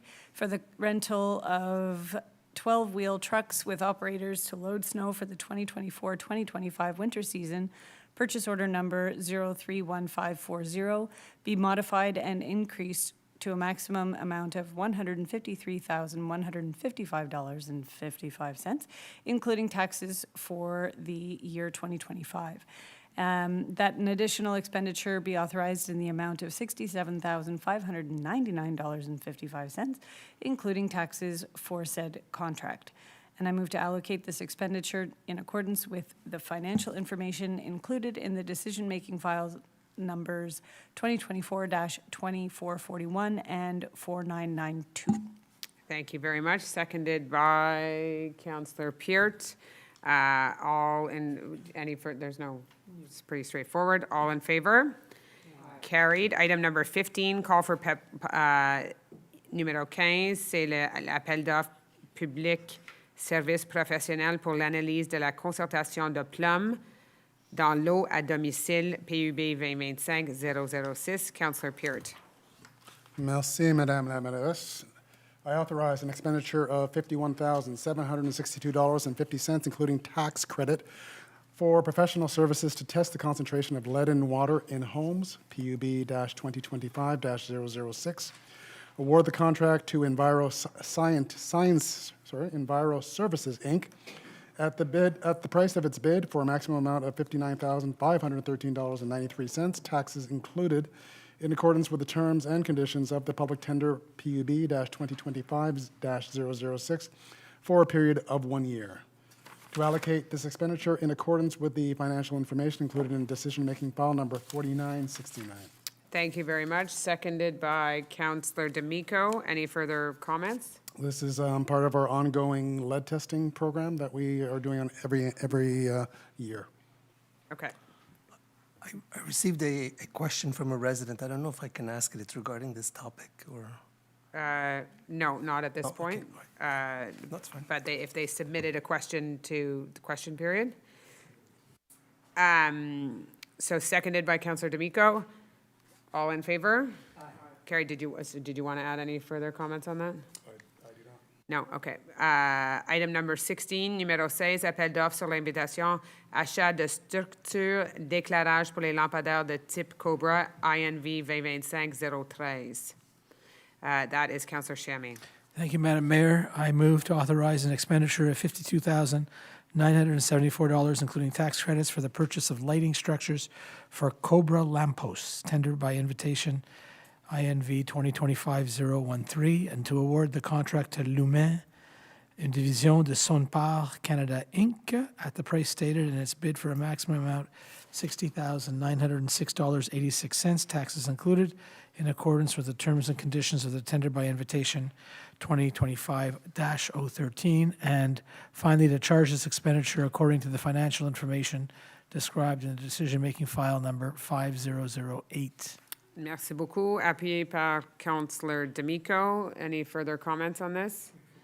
All in favor? Carried. Item number 17 is Councillor Gallery, appel d'offres sur l'invitation entretien de terrain de tennis en terre battue pour la saison 2025. Thanks, Madam Mayor. I move to authorize an expenditure of $58,880, including tax credit, for the maintenance of clay tennis courts for the 2025 season, tender by invitation INV 2025-005, to award the contract to Terrassement Jopat, Inc. at the price stated in its bid for a maximum amount of $67,697.28, taxes included, in accordance with the terms and conditions of the tender by invitation INV 2025-005. Charge this expenditure according to the financial information described in decision-making file number 5009. Thank you very much. Seconded by Councillor Bostock. Our maintenance of our clay tennis courts. Of our clay tennis courts, so it'll be open soon. All in favor? Carried. Item number 18, numéro 18, appel d'offres sur l'invitation équipement de travail. INV 2025-015. Et ça, c'est le conseiller Chamy. Thank you, Madam Mayor. I authorize an expenditure of $83,391.57, including tax credits for work equipment tendered by invitation INV 2025-015, and to award the contract to ITI, Inc. at the price stated in its bid for a maximum amount of $91,324.64, taxes included, in accordance with the terms and conditions of the tender by invitation INV 2025-015, and finally to allocate this expenditure according to the financial information described in the decision-making file 5012. Thank you, Councillor Shammy. Seconded by Councillor D'Amico. Any further comments? No? All in favor? Carried. Item number 19, participation in the group purchase with the City of Montreal de-icing salt for the 2025-2026 winter season. It's Councillor Bostock. My God. I move that the City of Westmount participate in the group purchase of de-icing salt sodium chloride for the 2025-2026 winter season with the City of Montreal.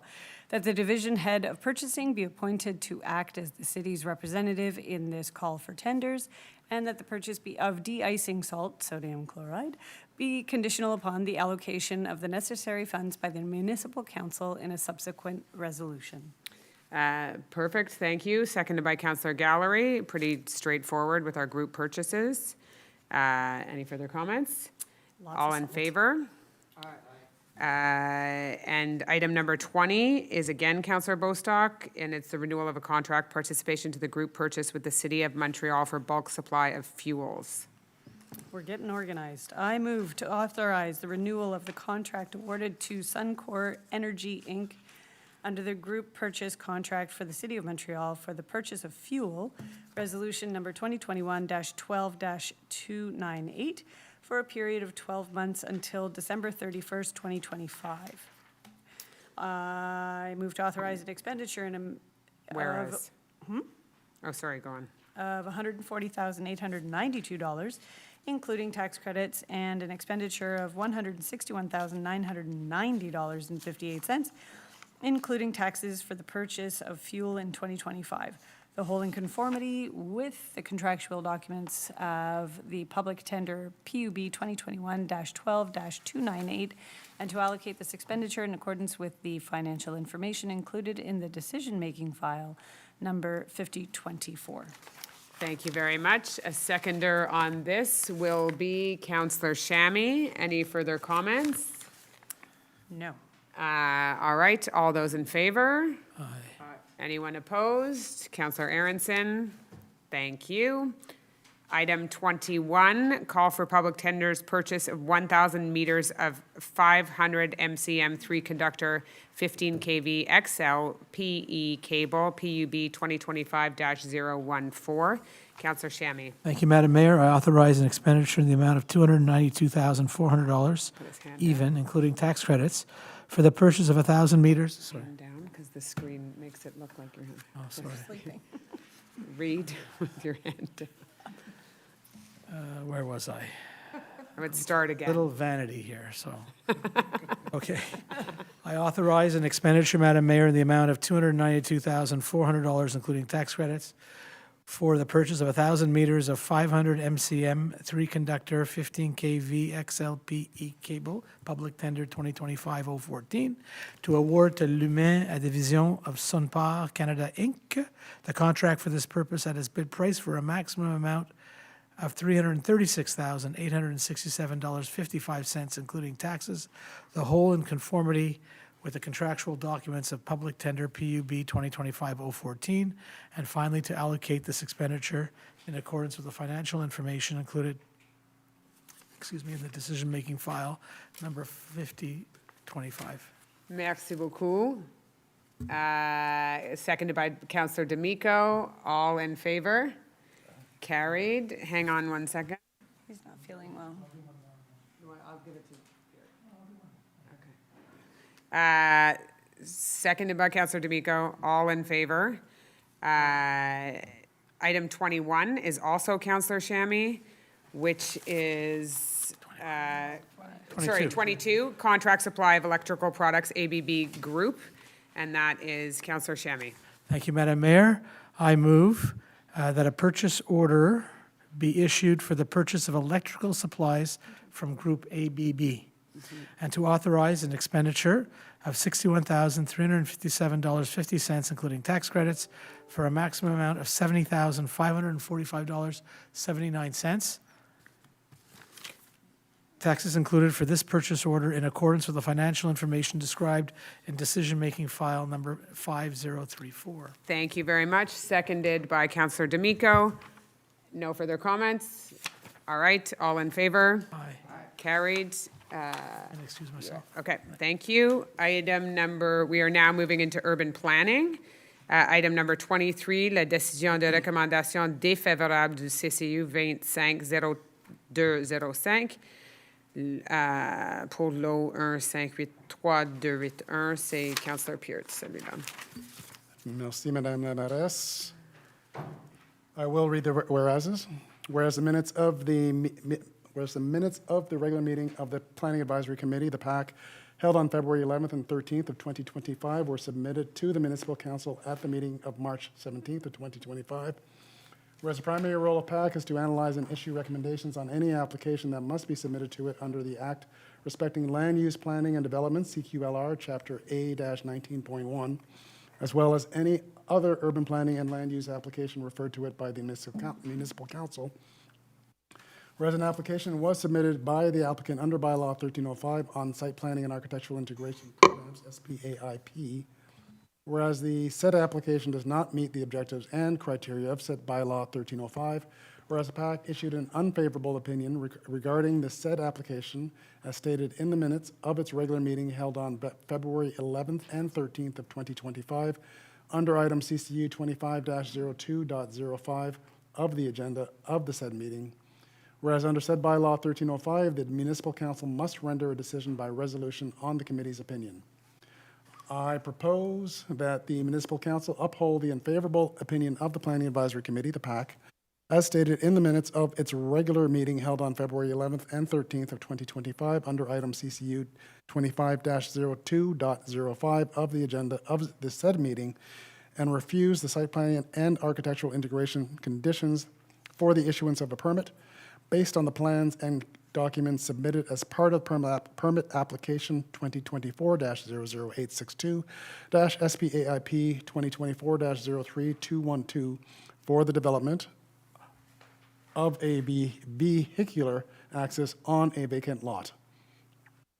That these plans and documents be appended to this resolution to form an integral part thereof. Thank you very much. Seconded by Councillor Gallery. Comprehensive. I don't think that there's any need for further commentary. Seconded by Gallery. All in favor? Carried. Again, another item 24 is décision sur recommandation défavorable du CCU 25-0209-563 Victoria. Councillor Peart again. Whereas the minutes of the regular meeting of the Planning Advisory Committee, the PAC, held on February 11th and 13th of 2025 were submitted to the Municipal Council at the meeting of March 17th of 2025. Whereas the primary role of the PAC is to analyze and issue recommendations on any application that must be submitted to it under the Act respecting land use planning and development, CQLR, Chapter A-19.1, as well as any other urban planning and land use application referred to it by the Municipal Council. Whereas an application was submitted by the applicant under bylaw 1305 on site planning and architectural integration programs, SPAIP, whereas this said application does not meet the objectives and criteria of said bylaw 1305, whereas the PAC issued an unfavorable opinion regarding the said application as stated in the minutes of its regular meeting held on February 11th and 13th of 2025 under item CCU-25-02.09 of the agenda of the said meeting. Whereas under said bylaw 1305, the Municipal Council must render a decision by resolution on the committee's opinion. I propose that the Municipal Council uphold the unfavorable opinion of the Planning Advisory Committee, the PAC, as stated in the minutes of its regular meeting held on February 11th and 13th, 2025, under item CCU 25-02.05 of the agenda of the said meeting, and refuse the site planning and architectural integration conditions for the issuance of a permit based on the plans and documents submitted as part of permit application 2024-01279-SPAIP 2024-03320 for the development of a vehicular access on a vacant lot. That's not the right sentence in there. No. There's a... No, that's attached to the previous one. Ouais, c'est ça. I don't know how we didn't Il y a catch that. une erreur de transcription parce que c'est le même, ça répète la même chose que dans Pour dans les précédent. raisons. Moins que Can we pull that item and then we'll do that in the May council meeting then? Because unless we have a redraft or have it in the French, but I don't. It's in the French, say access véhicule, so no vacant. It's a garage door. Yeah, exactly. Yeah. Unless you want to read it into the record that it's the garage door and the access. I don't think we should do it by. Je l'ai dans le DMS en français. Je peux le lire en français, c'est ça? Ça va? OK, c'est beau. OK. Alors, je propose que le conseil municipal donne, suite à l'avis défavorable du comité consultatif d'urbanisme, le CCU, tel qu'énoncé au procès-verbal de son assemblée ordinaire tenue le 11 et le 13 février 2025, sous les termes CCU 25-0209 de l'ordre du jour de la dite assemblée, et refuse les conditions des plans d'implantation et d'intégration architecturale pour l'émission d'un permis selon les plans et documents soumis dans le cadre de la demande de permis 2024-01279 PIIA 2024-03320 pour l'agrandissement du vestibule et la création d'un garage en façade avant. Que ces plans et documents soient joints à la présente résolution pour en faire partie intégrante. Merci beaucoup. Appuyé par Madame Gallery. No further comments on this? No. All in favor? Oh, yeah. All in favor, all unanimous. Item number 25 is again Councillor Peart, approbation des plans d'implémentation d'intégration architecturale, PIIA. Merci, Madame la mairesse. Je propose que le conseil municipal donne suite aux recommandations du comité consultatif d'urbanisme, le CCU, tel qu'énoncé au procès-verbal de son assemblée régulière tenue les 4 et 6 mars 2025, et qu'il approuve à l'égard de chacune d'elles les plans et les conditions de délivrance de permis attachés aux items figurant à la liste ci-dessous, tel qu'évalué conformément au règlement 1305 sur les plans d'implantation et d'intégration architecturale. Merci beaucoup. Appuyé par Conseiller Gallery. The lists get a little longer at this time of year. They do indeed. But largely windows and doors on Yes. this one, right? Yes. And some landscaping. All in favor? Carried. Item number 26 is again Councillor Peart, dépôt de procès-verbaux du comité consultatif d'urbanisme. Thank you, Madam Mayor. I propose that the Municipal Council take note of and accept the tabling of the minutes of the Planning Advisory Committee for the meetings held on March 4th and 6th of 2025. Thank you. Seconded by Councillor Gallery. All in favor? Carried. Item number 27, minor exemption application, 149 Chemin de la Côte-Saint-Antoine, is again Councillor Peart. Oh, no, it's Councillor Gallery. Thank you, Madam Mayor. I will read the whereases. Okay. Whereas the provisions of bylaw 1576 concerning minor exemption. Whereas a minor exemption must comply with the planning program bylaw 1576 A7 par 1.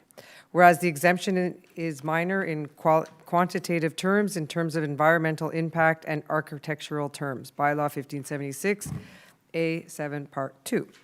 Whereas the application of the regulatory provisions targeted by the application causes serious harm to the person requesting the minor exemption, bylaw 1576 A7 part 3. Whereas the exemption shall not hinder the owners of neighboring properties in the enjoyment of their rights of ownership, bylaw 1576 A7 part 4. Whereas the exemption does not exacerbate safety or public health risks or affect the quality of the environment or general well-being, bylaw 1576 A7 part 5. Whereas the minor exemption application is to allow a driveway measuring 3.66 meters, 12 feet, wide, calculated on the street line, which is 0.61 meters, 2 feet wider than what is permitted by section 5.5.3.4 of zoning bylaw 1303, which stipulates that the maximum width of the driveway entrance calculated on the street line is 10 feet, 3.05 meters in this situation. Whereas the exemption application would improve visibility when maneuvering in and out of the existing parking space, thereby improving safety for motorists and pedestrians on the street. Whereas the minor exemption application meets the criteria prescribed by bylaw 1576. I move, Madam Mayor, that the above preamble forms an integral part of this notice, that the Municipal Council approve this minor exemption application request aimed at allowing a driveway measuring 3.66 meters, 12 feet wide, calculated on the street line, which is 0.61 meters, 2 feet wider than what is permitted by Section 5.5.3.4 of zoning bylaw 1303, which stipulates that the maximum width of the driveway entrance calculated on the street line is 10 feet, 3.05 meters in this situation. Thank you very much. Seconded by Councillor Peart. I don't think we need any further comments on this. All in favor?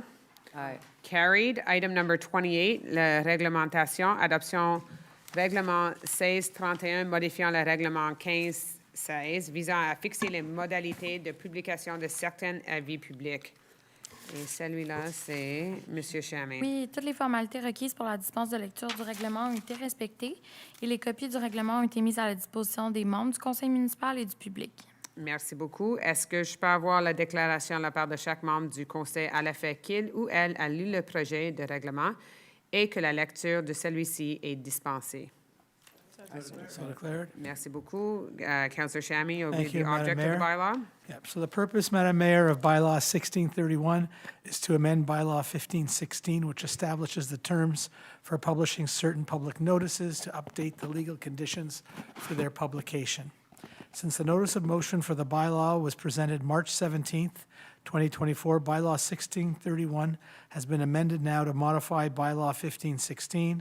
The text of section 2 has been revised to ensure that bylaw 1516 takes precedence over the publication terms set forth in other municipal bylaws. Thank you, Madam Mayor. Read into the record. Merci beaucoup. And we do not vote on that. C'est ça? Yeah, Oh, wait, I move. Seconded by Councillor Gallery? Yeah. He has to say, I move. You have, did you have to Doesn't say move it, but I propose that bylaw that 1631? bylaw 1631 amending bylaw 1516 to establish the terms for the publication of certain public notices be now adopted. Thank you. Seconded by Councillor Gallery. Did you have any further comments on this? All in favor? Aye. Carried. Item number 29, again is Councillor Chamin. Avis de motion règlement 1633 prévoyant l'établissement de tarifs et de certaines conditions applicables à l'approvisionnement d'électricité pour l'année 2025-2026. Councillor Chamin to give notice of motion. Thank you, Madam Mayor. I give notice of motion of the intention to submit at a later date, a later sitting of the Municipal Council, bylaw 1633 entitled a bylaw to establish rates and certain conditions for the supply of electricity for the year 2025 to 2026. The draft bylaw is now tabled, and the object of this bylaw 1633 is to establish those rates and certain conditions for the supply of electricity for 25-26, and to establish rates for electricity consumption by Hydro Westmount customers and certain conditions of service applicable to the supply of electricity effective as of April 1st, 2025. This is simply a notice of motion, correct? Merci beaucoup. Now we move to new business, and this is the item number 30 is appointment of contractual position of coordinator in the Public Works Department. And again, it's Councillor Chamin. Thank you, Madam Mayor. I did return for the work I am entitled to. So I would like to propose that council approve the contractual appointment of Mr. Erminio Masucci to the position of Coordinator, Garage and Vehicle Fleet in the Public Works Department, effective April 8th, 2025, and this in accordance with the conditions of employment and compensation of management personnel, that the appointment be for a maximum period of 12 months, subject to a probationary period of the same duration, and that council set Mr. Erminio Masucci's remuneration according to salary group grade 9 2025 rate in accordance with the financial information included in decision-making file number 5043. Thank you. Merci beaucoup. Seconded by Councillor Bostock. Welcome to the team. So, Mr. Masucci, all in favor? Carried. And that brings, there's no other new items of business on the agenda aside from that. So that brings us to our second question period, and I think we have questions online. So perhaps we'll ask the questions. Everyone I see in the room has asked a question, or, oh no, not Mr. Dufour. And then maybe we'll move to online questions. depending on how many questions we get in the room. Welcome, Mr. Dufour. Good evening, Richard Dufour from Anwath. Thank you for the chance to speak again. Just a suggestion that I brought up before. I was timing some of the questions, both last meeting and this meeting. Some of them went from anywhere from 6 to 14 minutes, and especially last meeting, last month, where people who want to stick around and for the whole meeting, it drags on very, very late. And I know that I thank you for giving people the chance to talk. Some of them seem to want to talk a lot. But I know, like in Montreal, they give a 2-minute time frame. Yes, they do, There is and so somebody does with a TMR. clock. A lot of cities do that. Yeah. And anyway, suggestion that, again, to keep meetings So a I bit try to more find a succinct. balance between, obviously, people have made the effort to come here or written in, and that they want to ask their question, but also to be respectful of everybody else's time who has come down here. So it is not always easy to be the the timekeeper, and when I ask people to get to their question, at times they get greatly offended, and the question then goes further out. A suggestion, I know that it would be very delicate for you as a mayor to be doing that or as chairing the meeting, but to have a third-party neutral who's standing there, that's the only job is, and that way that was, no offense, it's not the mayor talking, it's somebody else. A more efficient meeting is certainly how we do things at the Agglomeration Council. So it's noted, and I think it's a good idea for perhaps to be put in place with the next council. So, Thank you. Thank you. Next question. I'm going to take out my timer. We're going to see how this goes here. I feel honored. Here. Actually, while I'm at it, tick-tock on the clock. Congratulations on the King Charles III. That was a really valid component. Well done. Thank you very much. I was very honored to be amongst a group of very accomplished people. So I felt a bit embarrassed, actually, at some of the people. But I would like to also point out we had 2 employees. MAIRESSE, who is a 41 now, I think, right? 41, one of our longest-serving employees who is from the library, who was celebrated that night for her commitment, in particular to children's reading, and Andrew Maislin for his commitment to the sports and rec department, but also really as being an architect of girls' hockey in the province. So, next question. Okay, so Conrad, you pointed out how this progresses. That is, a request for tenders has gone in based on the preferred plan with the addition of 8 parking spaces, and those tenders will be submitted on April 26th. My first question is, how does this situation change should council in between decide on a change of the project, perhaps the way that I suggested? That's a very technical and legal question in some No, ways. I just want the overall.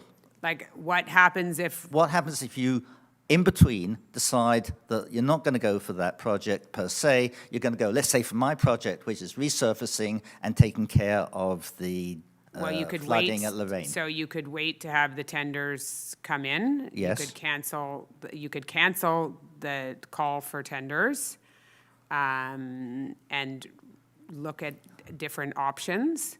Or you could wait until the end of April till the tenders come in and look at, all different various factors. And there's no obligation.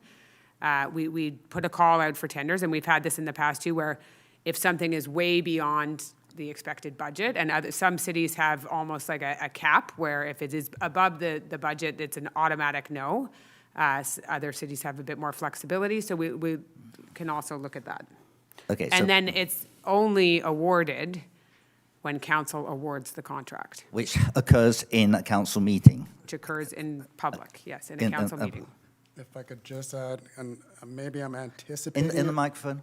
Maybe I'm anticipating your question, but on the chance that I'm not, I just want to make it clear that if there is to be a major design change, it's not that we could take the contract that was awarded and make an amendment to that contract with that contractor. It would be a completely new start. Yeah. A completely new start. So, okay. I understand. Thank you for responding in that way. Because you can make very minor changes. I understand. Yeah. Yeah. The second part of my question goes to the question of Bill 69, Bylaw 69, which states very clearly, no, madam, the bicycle is a vehicle ordinarily propelled by foot, which has a wheel or wheels, including a scooter and a bicycle, while motor vehicles is a conveyance on wheels or tracks used for transport propelled otherwise than by muscular power. So, an e-bike is not muscular power, and consequently, so I'll finish. So my understanding, and obviously when we talk about legal, it gets messy, but my understanding is quite clear. A bike path through a park is restricted by your bylaws to muscular bikes. Now, that means if I'm correct, I can obviously occasionally be incorrect, but if I'm correct, then by submitting for tender or approving a contract which is in violation of a bylaw, that contract becomes null and one has the right to appeal to the Minister of Urban Affairs on the grounds that the bylaw that has been violated cannot exist that way. You cannot go. So that would be my concept here. Conrad. So, the city... Councillor Peart. The city clerk was clear in her language because the operative word is assisted. So I'm sorry? The operative word is assisted. An e-bike... Is not a motorcycle. An e-bike is not a throttle-driven vehicle. You cannot just get on an e-bike, hit a button, and move.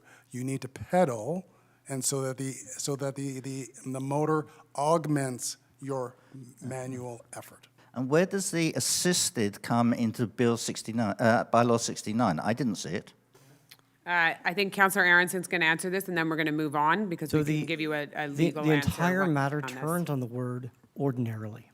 A bicycle, a vehicle ordinarily propelled by foot, which has the wheel or wheels, including that of a scooter or a tricycle. Ordinarily means that you do need to pedal it in order to get it moving. An e-bike can assist a bicyclist with movement, but it is ordinarily propelled by foot. It is not a moped. That would be the difference. If you, as So Councilor pointed out. you raise an interesting point. It is noted, and Look we will at, get back Look to at you. your definition of motor vehicle under the same act, and you will Okay. see that it is clearly propelled otherwise than by muscular power. Okay. Yes, but Thank you, Mr. Breslaw. I think that's... just to put a point on it, otherwise by muscular power means it cannot be moved by muscular power, or rather it does not move by muscular power, it moves by some other means.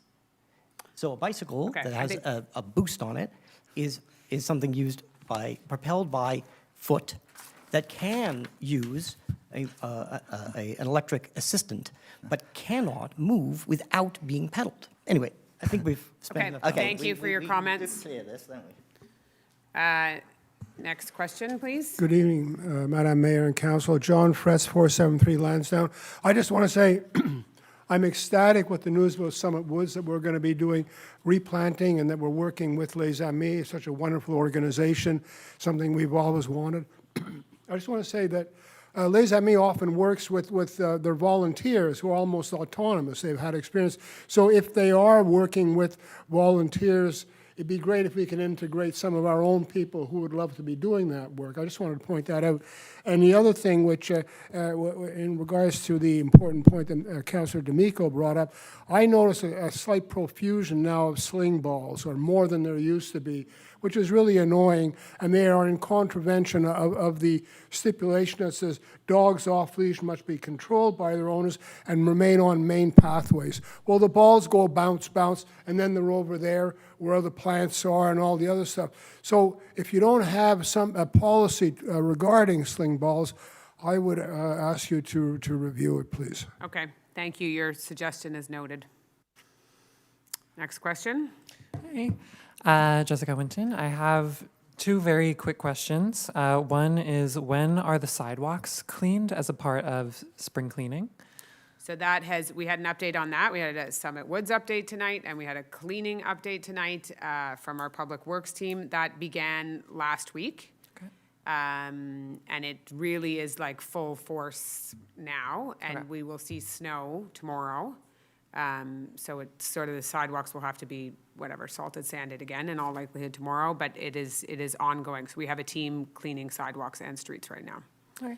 But they haven't gotten to all of them. It's still messy out there. Okay. And then I also wanted to ask, once again, since June is upcoming, if there are any planned activities for Pride Month, as 23% of my generation is queer. June, Pride Month, we will do something. I'll speak to community events. I don't know, do we have anything in the calendar? Yet? Not yet. We're in June. You're concentrated on April and May at this point. I'm but- sorry. But we will get back to I you. think we did something last year, no? Yeah, but we can always do better. We can always I'm improve. sorry, we have so many, I forget sometimes. And if you have suggestions, we would welcome them. Okay. And then very quick question for you, Madam Mayor. Will you be at the next agglomeration council meeting? I will be, yes. Okay. Then I'll Okay. see you there. All right. It's not very often that people come to Aglo to ask me questions, but they are always welcome to. Hi. Next question. Good evening, Andrew Grove on Belmont Avenue. Just quickly, I would not have Welcome, come Mr. down Grove. here. Thank you so much. I would not have come down here, but the online question tool that we used to have while the meeting is live doesn't seem to work anymore. And the questions that you accept online are now only from 8 a.m. to noon, where they used to be until 4 o'clock. Yeah, so So, there has been a be nice change, to- which we had, certainly the earlier cutoff time is because we were getting very technical questions online, like as you'll see when they're read it out, when they're read out, and so we needed more time to get some of the answers. It's a more effective use of time to actually have a real answer than me constantly saying, I'm gonna get back to you, so that's why we cut off the date a little bit. We're trying to manage, as I'm sure you can see. But just, the it's not, the notice is not, like, you log in, like, okay, I'm going to put my question in, but it's now 1 o'clock. You've missed the window. Okay, And that it's so- just sort of it was done without any fanfare. And also the removal of the ability to ask questions quasi-live was also removed. So Yeah. it's nice to That respect your time and everything, but just, Yeah, if the notice could be given, it's just more, well, it dragged me down all the way here. So I'm glad to that be here. point is noted. We had, I do believe it's more efficient to have the earlier cutoff time because that helps us get some of the answers. And council days around here are pretty nuts. And then in terms of managing the questions, we have been having also complaints on the other side that we're taking too many questions, that we should be cutting off question period, things like that. So we're trying to find the balance a little bit. And Communication respect- is Yeah. the issue here. It's Okay. just letting people know that we've changed the rules or the Okay, the which we policy or had. whatever. I just don't think it was top of Not anyone's. communicated, that's the issue. It was communicated, I just don't think it was top of anyone's, like, list of hot well, subjects. to Here I look at. am, and I'm slightly inspired by the gentleman who was here last council meeting talking about his tax bill where he never got a reminder. Yeah. And sort of the issue was, sorry, too bad, thank you very much, please pay your bill, which is standard policy, but hear me out. Not here to talk about Hydro Westmount as usual, but I'm here instead to talk about the garbage pickups. And I was probably one of the first people that stood up and said, wow, we need to think this through. Maybe Yeah. occasionally we need an ad hoc solution because you have events like Christmas, I remember your Halloween. communication on that. My birthday happens to be in this period, so there's sometimes things happen where you get a little bit more garbage than you plan on because there's a certain event, and there's no way to manage that garbage other than hanging on to it on your own property. So while I really enjoyed my garbage pickup of 21 March, I never thought in advance that this ad hoc pickup might be required. I'm very sad to report that one of the proud squirrels of Westmount passed away in my backyard on the 23rd of March, 2 days subsequent to the garbage pickup. And while I was ready to go with a trusty garbage bag to deal with him, nobody from the city of Westmount had a solution as to what I should do with him. Public Works was not interested in him.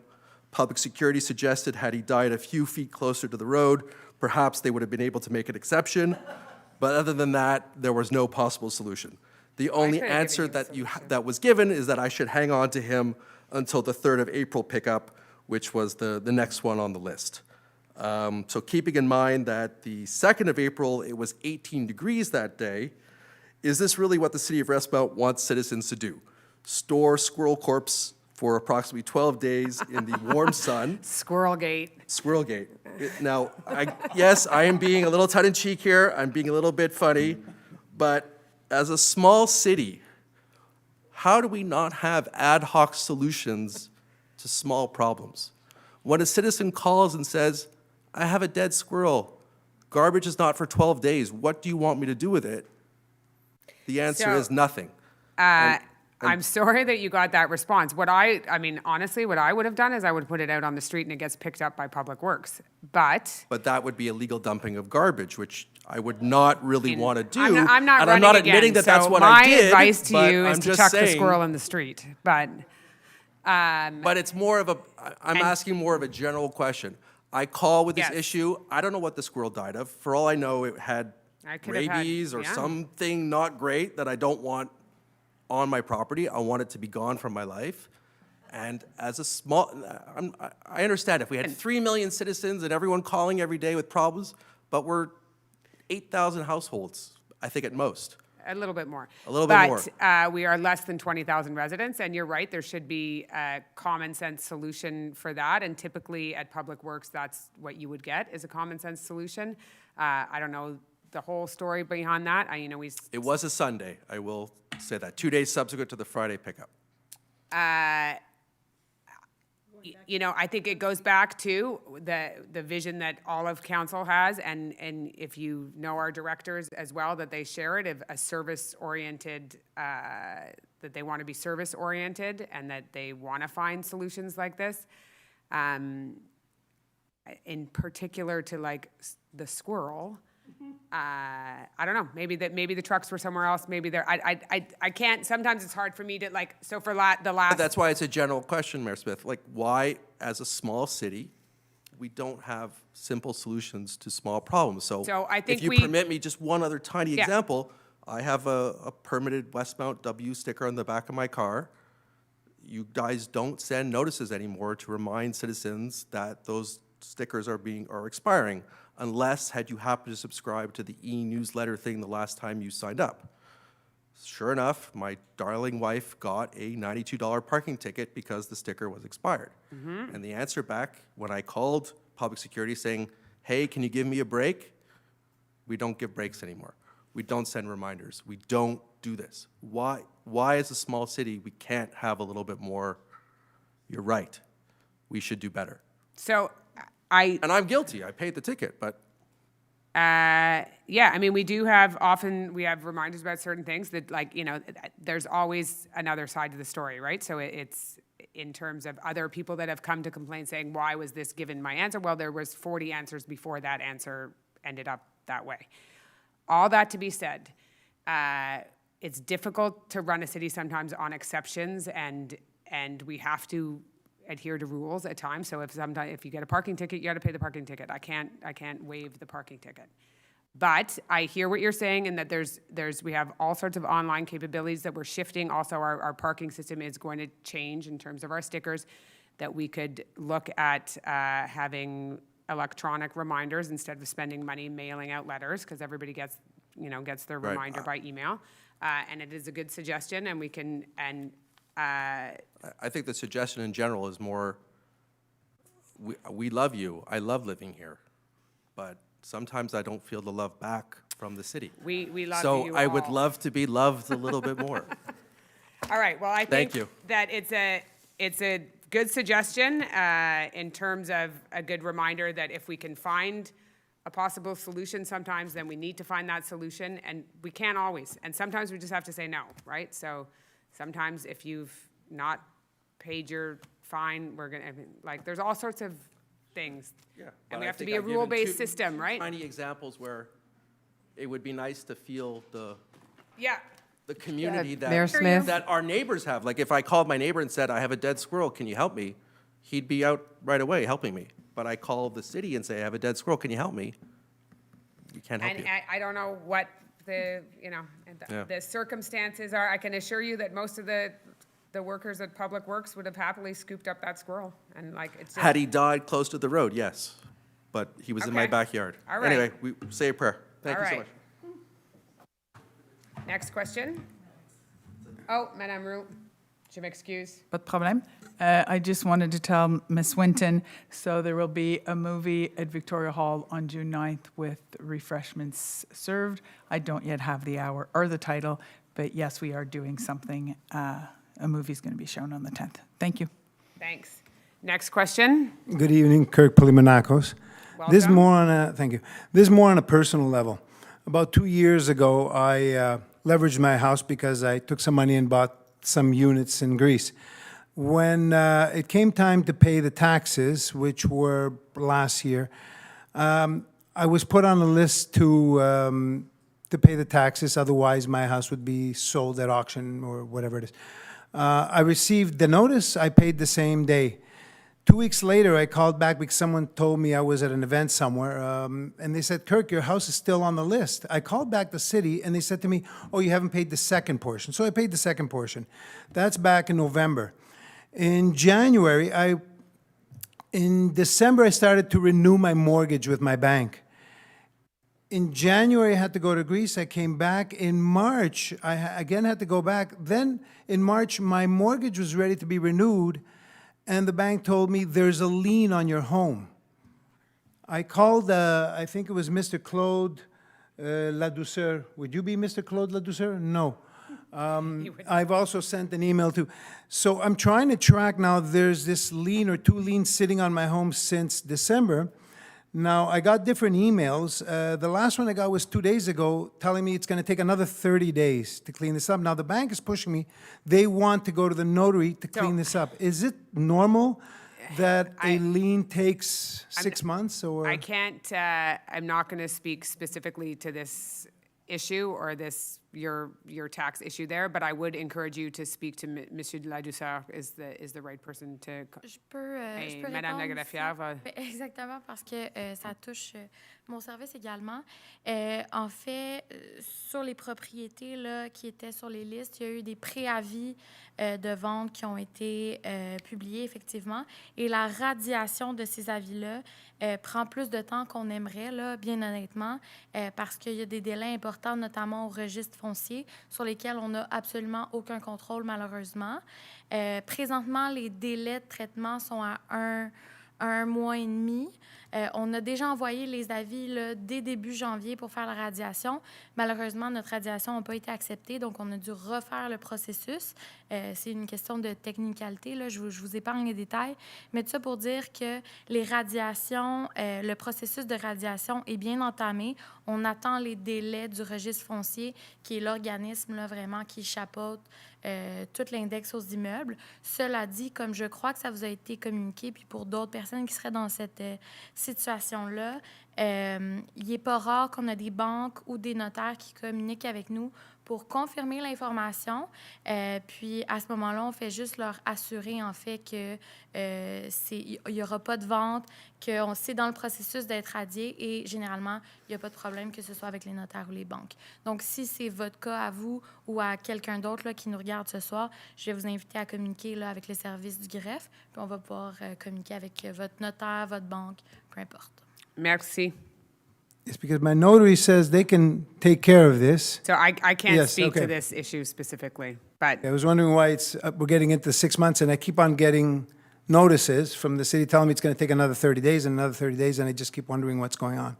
okay, Thank I you. think they've taken note of your issue. Next question, and then we'll move to the questions online. Good evening, Thomas Frolain, Corner Claremont Westmount. I have a quick question for the call for tender for the Claremont project.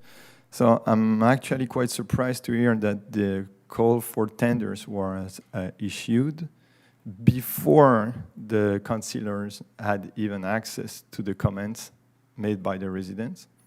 So it's kind of, the process is done backward. The residents themselves have not had access to those comments yet either. So basically you are starting a process and the councillors haven't had the chance to have all the information at hand. So I think there is a problem I'm just, highlighting it. Mr. Peart mentioned that the call for tenders is gone, well, it's on its way. Scenario 3 is going to move forward, or at least 90%, 95% of it won't change. So my question is, what are the 10% all about? It's particularly around the parking, whereas more spaces were added back from the design that you would have seen. Do you want to add anything else to that? Sorry, I might have said 90. I might have said 98, but peu importe. La seule unique différence, c'est l'ajout ou la restauration des cases de stationnement. Je pense que jusqu'à 8 cases de stationnement qui ont été réinsérées à la place des espaces verts. Okay, so that means that going through a park and putting an asphalt, some asphalt in the middle of a park is not up to reconsideration if necessary. So you're planning on building a bike path through the park, NDG Claremont Park. I just want to be sure we're talking about the same thing. Are you up in the triangle right now? I asked you, Yes. You said everything is set up, that's how we're going to do it, according to scenario number 3, but there is still 10% that can be, modified. No, j'ai pas dit ça. Excuse. The version that we saw in the public presentation, that was le scénario privilégié. That is the final version. So, however, in response to the feedback that we heard in the room and discussions around the table, subsequent to that public presentation of that privileged scenario, Council had given a directive to the administration to make one last change before it goes out for public tender to recapture some of the parking that was lost from what was presented publicly. And I understand. That's the only change. So it means that the bike path going through the triangle is definitive. Nothing is definitive. Sorry? No. I mean, it's. No, sorry. I think I understand. The bike path that goes through the triangle is in the plans that were issued for tender. Okay. Doesn't mean we accepted it. So, do you have any more questions? Because we have questions Well, online. We have I to go. think Mr. Shemi wanted to add something. No, I think, do you want to add anything, Conrad? No, have I answered your question specifically? Not really. Okay. Because it's not clear for me. It's a yes or no question. Are you planning on building that bike path through the Westmount, the NDG Claremont Park? Yes or no? Yes, so that's exactly what I think. Maybe there's a disconnect. The plans that were presented for public information at that final session, I don't have a date, I think it might have been the 30th of January, si je me trompe pas. Those are the plans that were finalized and issued for tender by the administration, and the only difference from those plans, which it did include the bike path through the Claremont Triangle, the only change from the plans that were seen in public was a restoration of up to 8 parking spots below Windsor, working the way down to Claremont. Sorry, I mean to Sherbrooke. To Sherbrooke. Well, so that's what I mean. It's not up for reconsideration, the bike path through the park. It's only about if you change anything, is the parking space. That's it. Je pense qu'on tourne en rond un peu parce que le plan de vie qui ont été soumis dans l'appel d'offres, ça comprend tout, incluant le bike path à travers. What I mean is you say that, let's say somebody We're gonna move to gets the questions on- contract, somebody gets the contract, you said, okay, somebody gets it, and then maybe after we will modify the parking space, the number of parking spaces. Okay. Alors c'est ça. That was the. I believe I explained that to Mr. Breslaw exactly is that if the scope of the project changed measurably, and it would if we were to take out a bike path in the triangle or to reconfigure the sidewalks, that would be an appreciable change of the contract, of the scope of work. That would require a new tender altogether. Okay. There's no going back and doing these little tweaks, these major changes, because that would denature the scope of the work. So, okay. It would be a different project altogether. Yeah. Thank you for your question. We're going to move to the questions online. I have two questions. I have a second one. I have a second one. I insist. That was several questions. No. It was always the same, Madam Mayor. My second question, it's more a comment, actually. I'll be brief. I strongly disagree with what some residents are saying when it comes to the period of question or question period. I don't think anyone should restrict or limit the time or the opportunity to come here and to address the elected representatives or officials.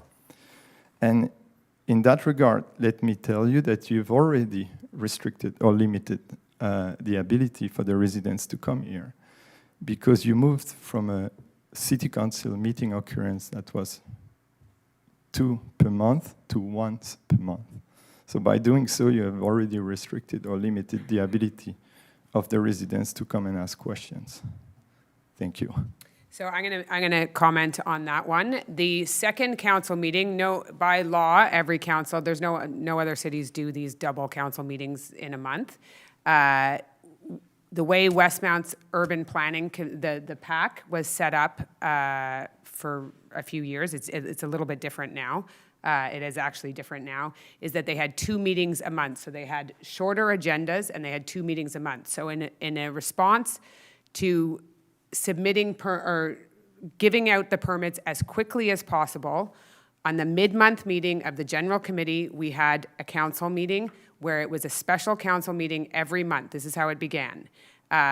Because no other city does the 2 councils a month. They do it once a month. And Westmount had always done it once a month.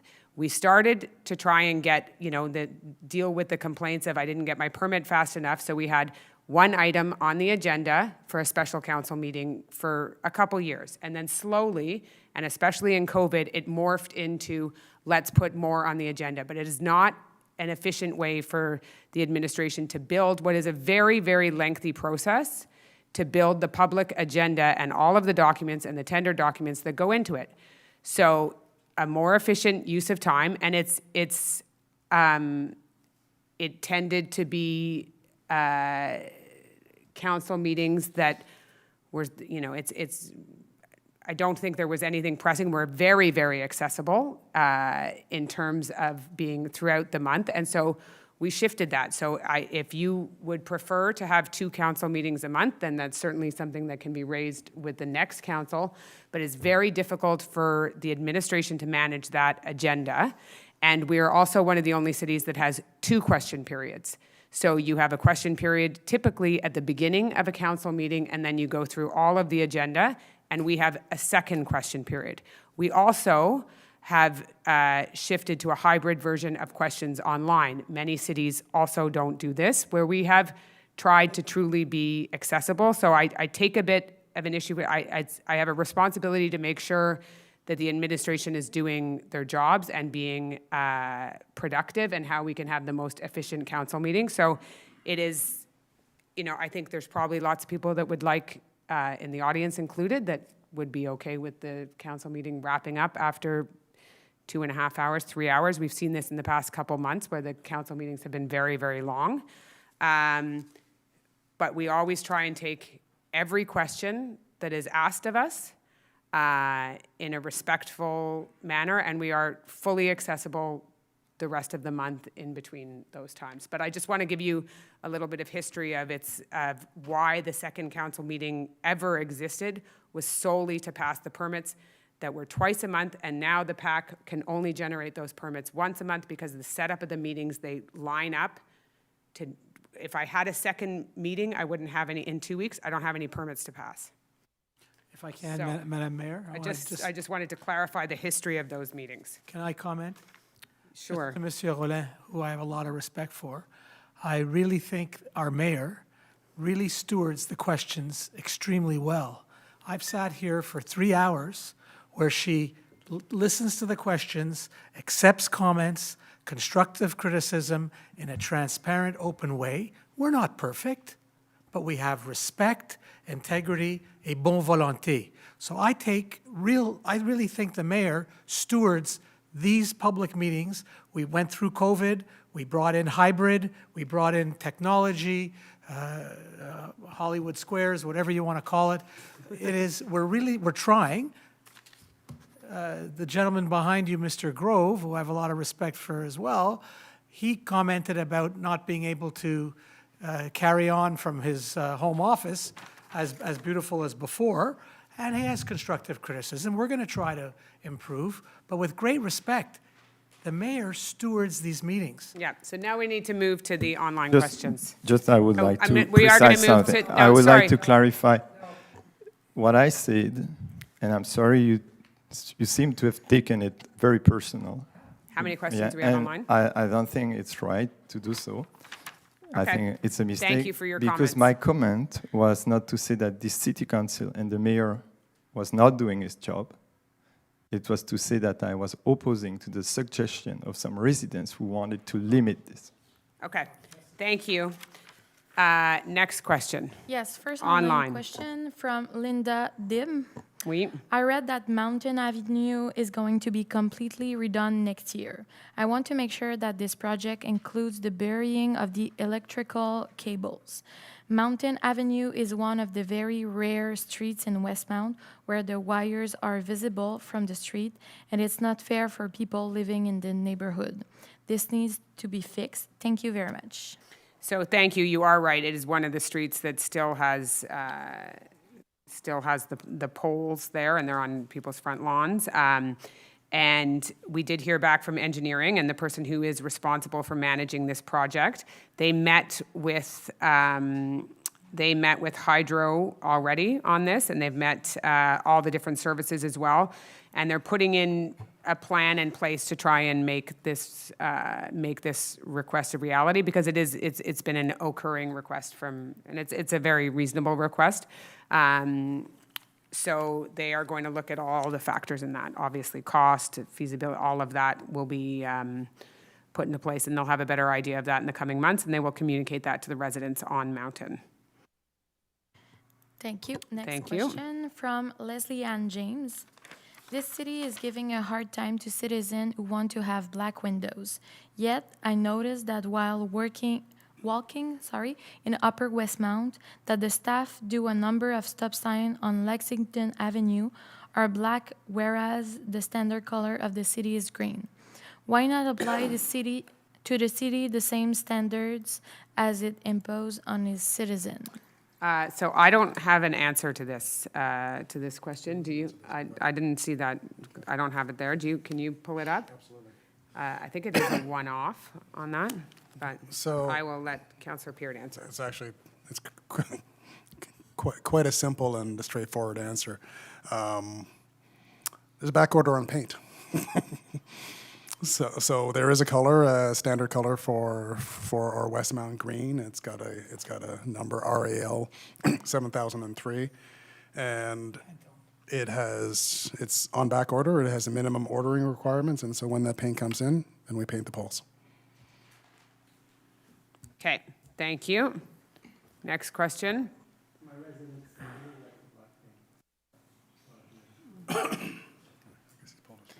Okay, thank you. Last question from Frédéric Girvan. Madame Mayor, at last month's council meeting, my submission was cited as not a question. I am presenting the same statement followed by a question. The Southeast redevelopment has seen many debates and dog and pony shows without a clear direction to advance. I suggest the project is put out for a competition for developers to submit their best ideas. No money will be spent by the city to move forward. Many times, thinking out of the box has been mentioned by council. Is there a bylaw or any concern that would prevent the city from using a competition? I think Councillor Peart wants to answer that. Thank you for your suggestion, and I'm not sure if you've participated in the PPU process, but we are in the sort of visioning stage, not the architecture stage of this process. But Councillor Peart, do you want to add anything to that? For sure. I mean, competitions are great, but they work best when there are at least a few basic parameters. And one of them is ownership of the properties. That the southeast sector has many owners. There are private owners, there are institutional owners, and the city is owner of part of the land. So I don't see a version where we can ask a private owner to decide on the scope of lands on which they don't own, in the same way that I probably couldn't have a competition or hire an architect to come redesign your house. So it's a mechanism that is just ill-suited to this particular task. Thank you very much. Any further questions online? No, so the meeting is adjourned. If that's all for questions, thank you everyone for coming.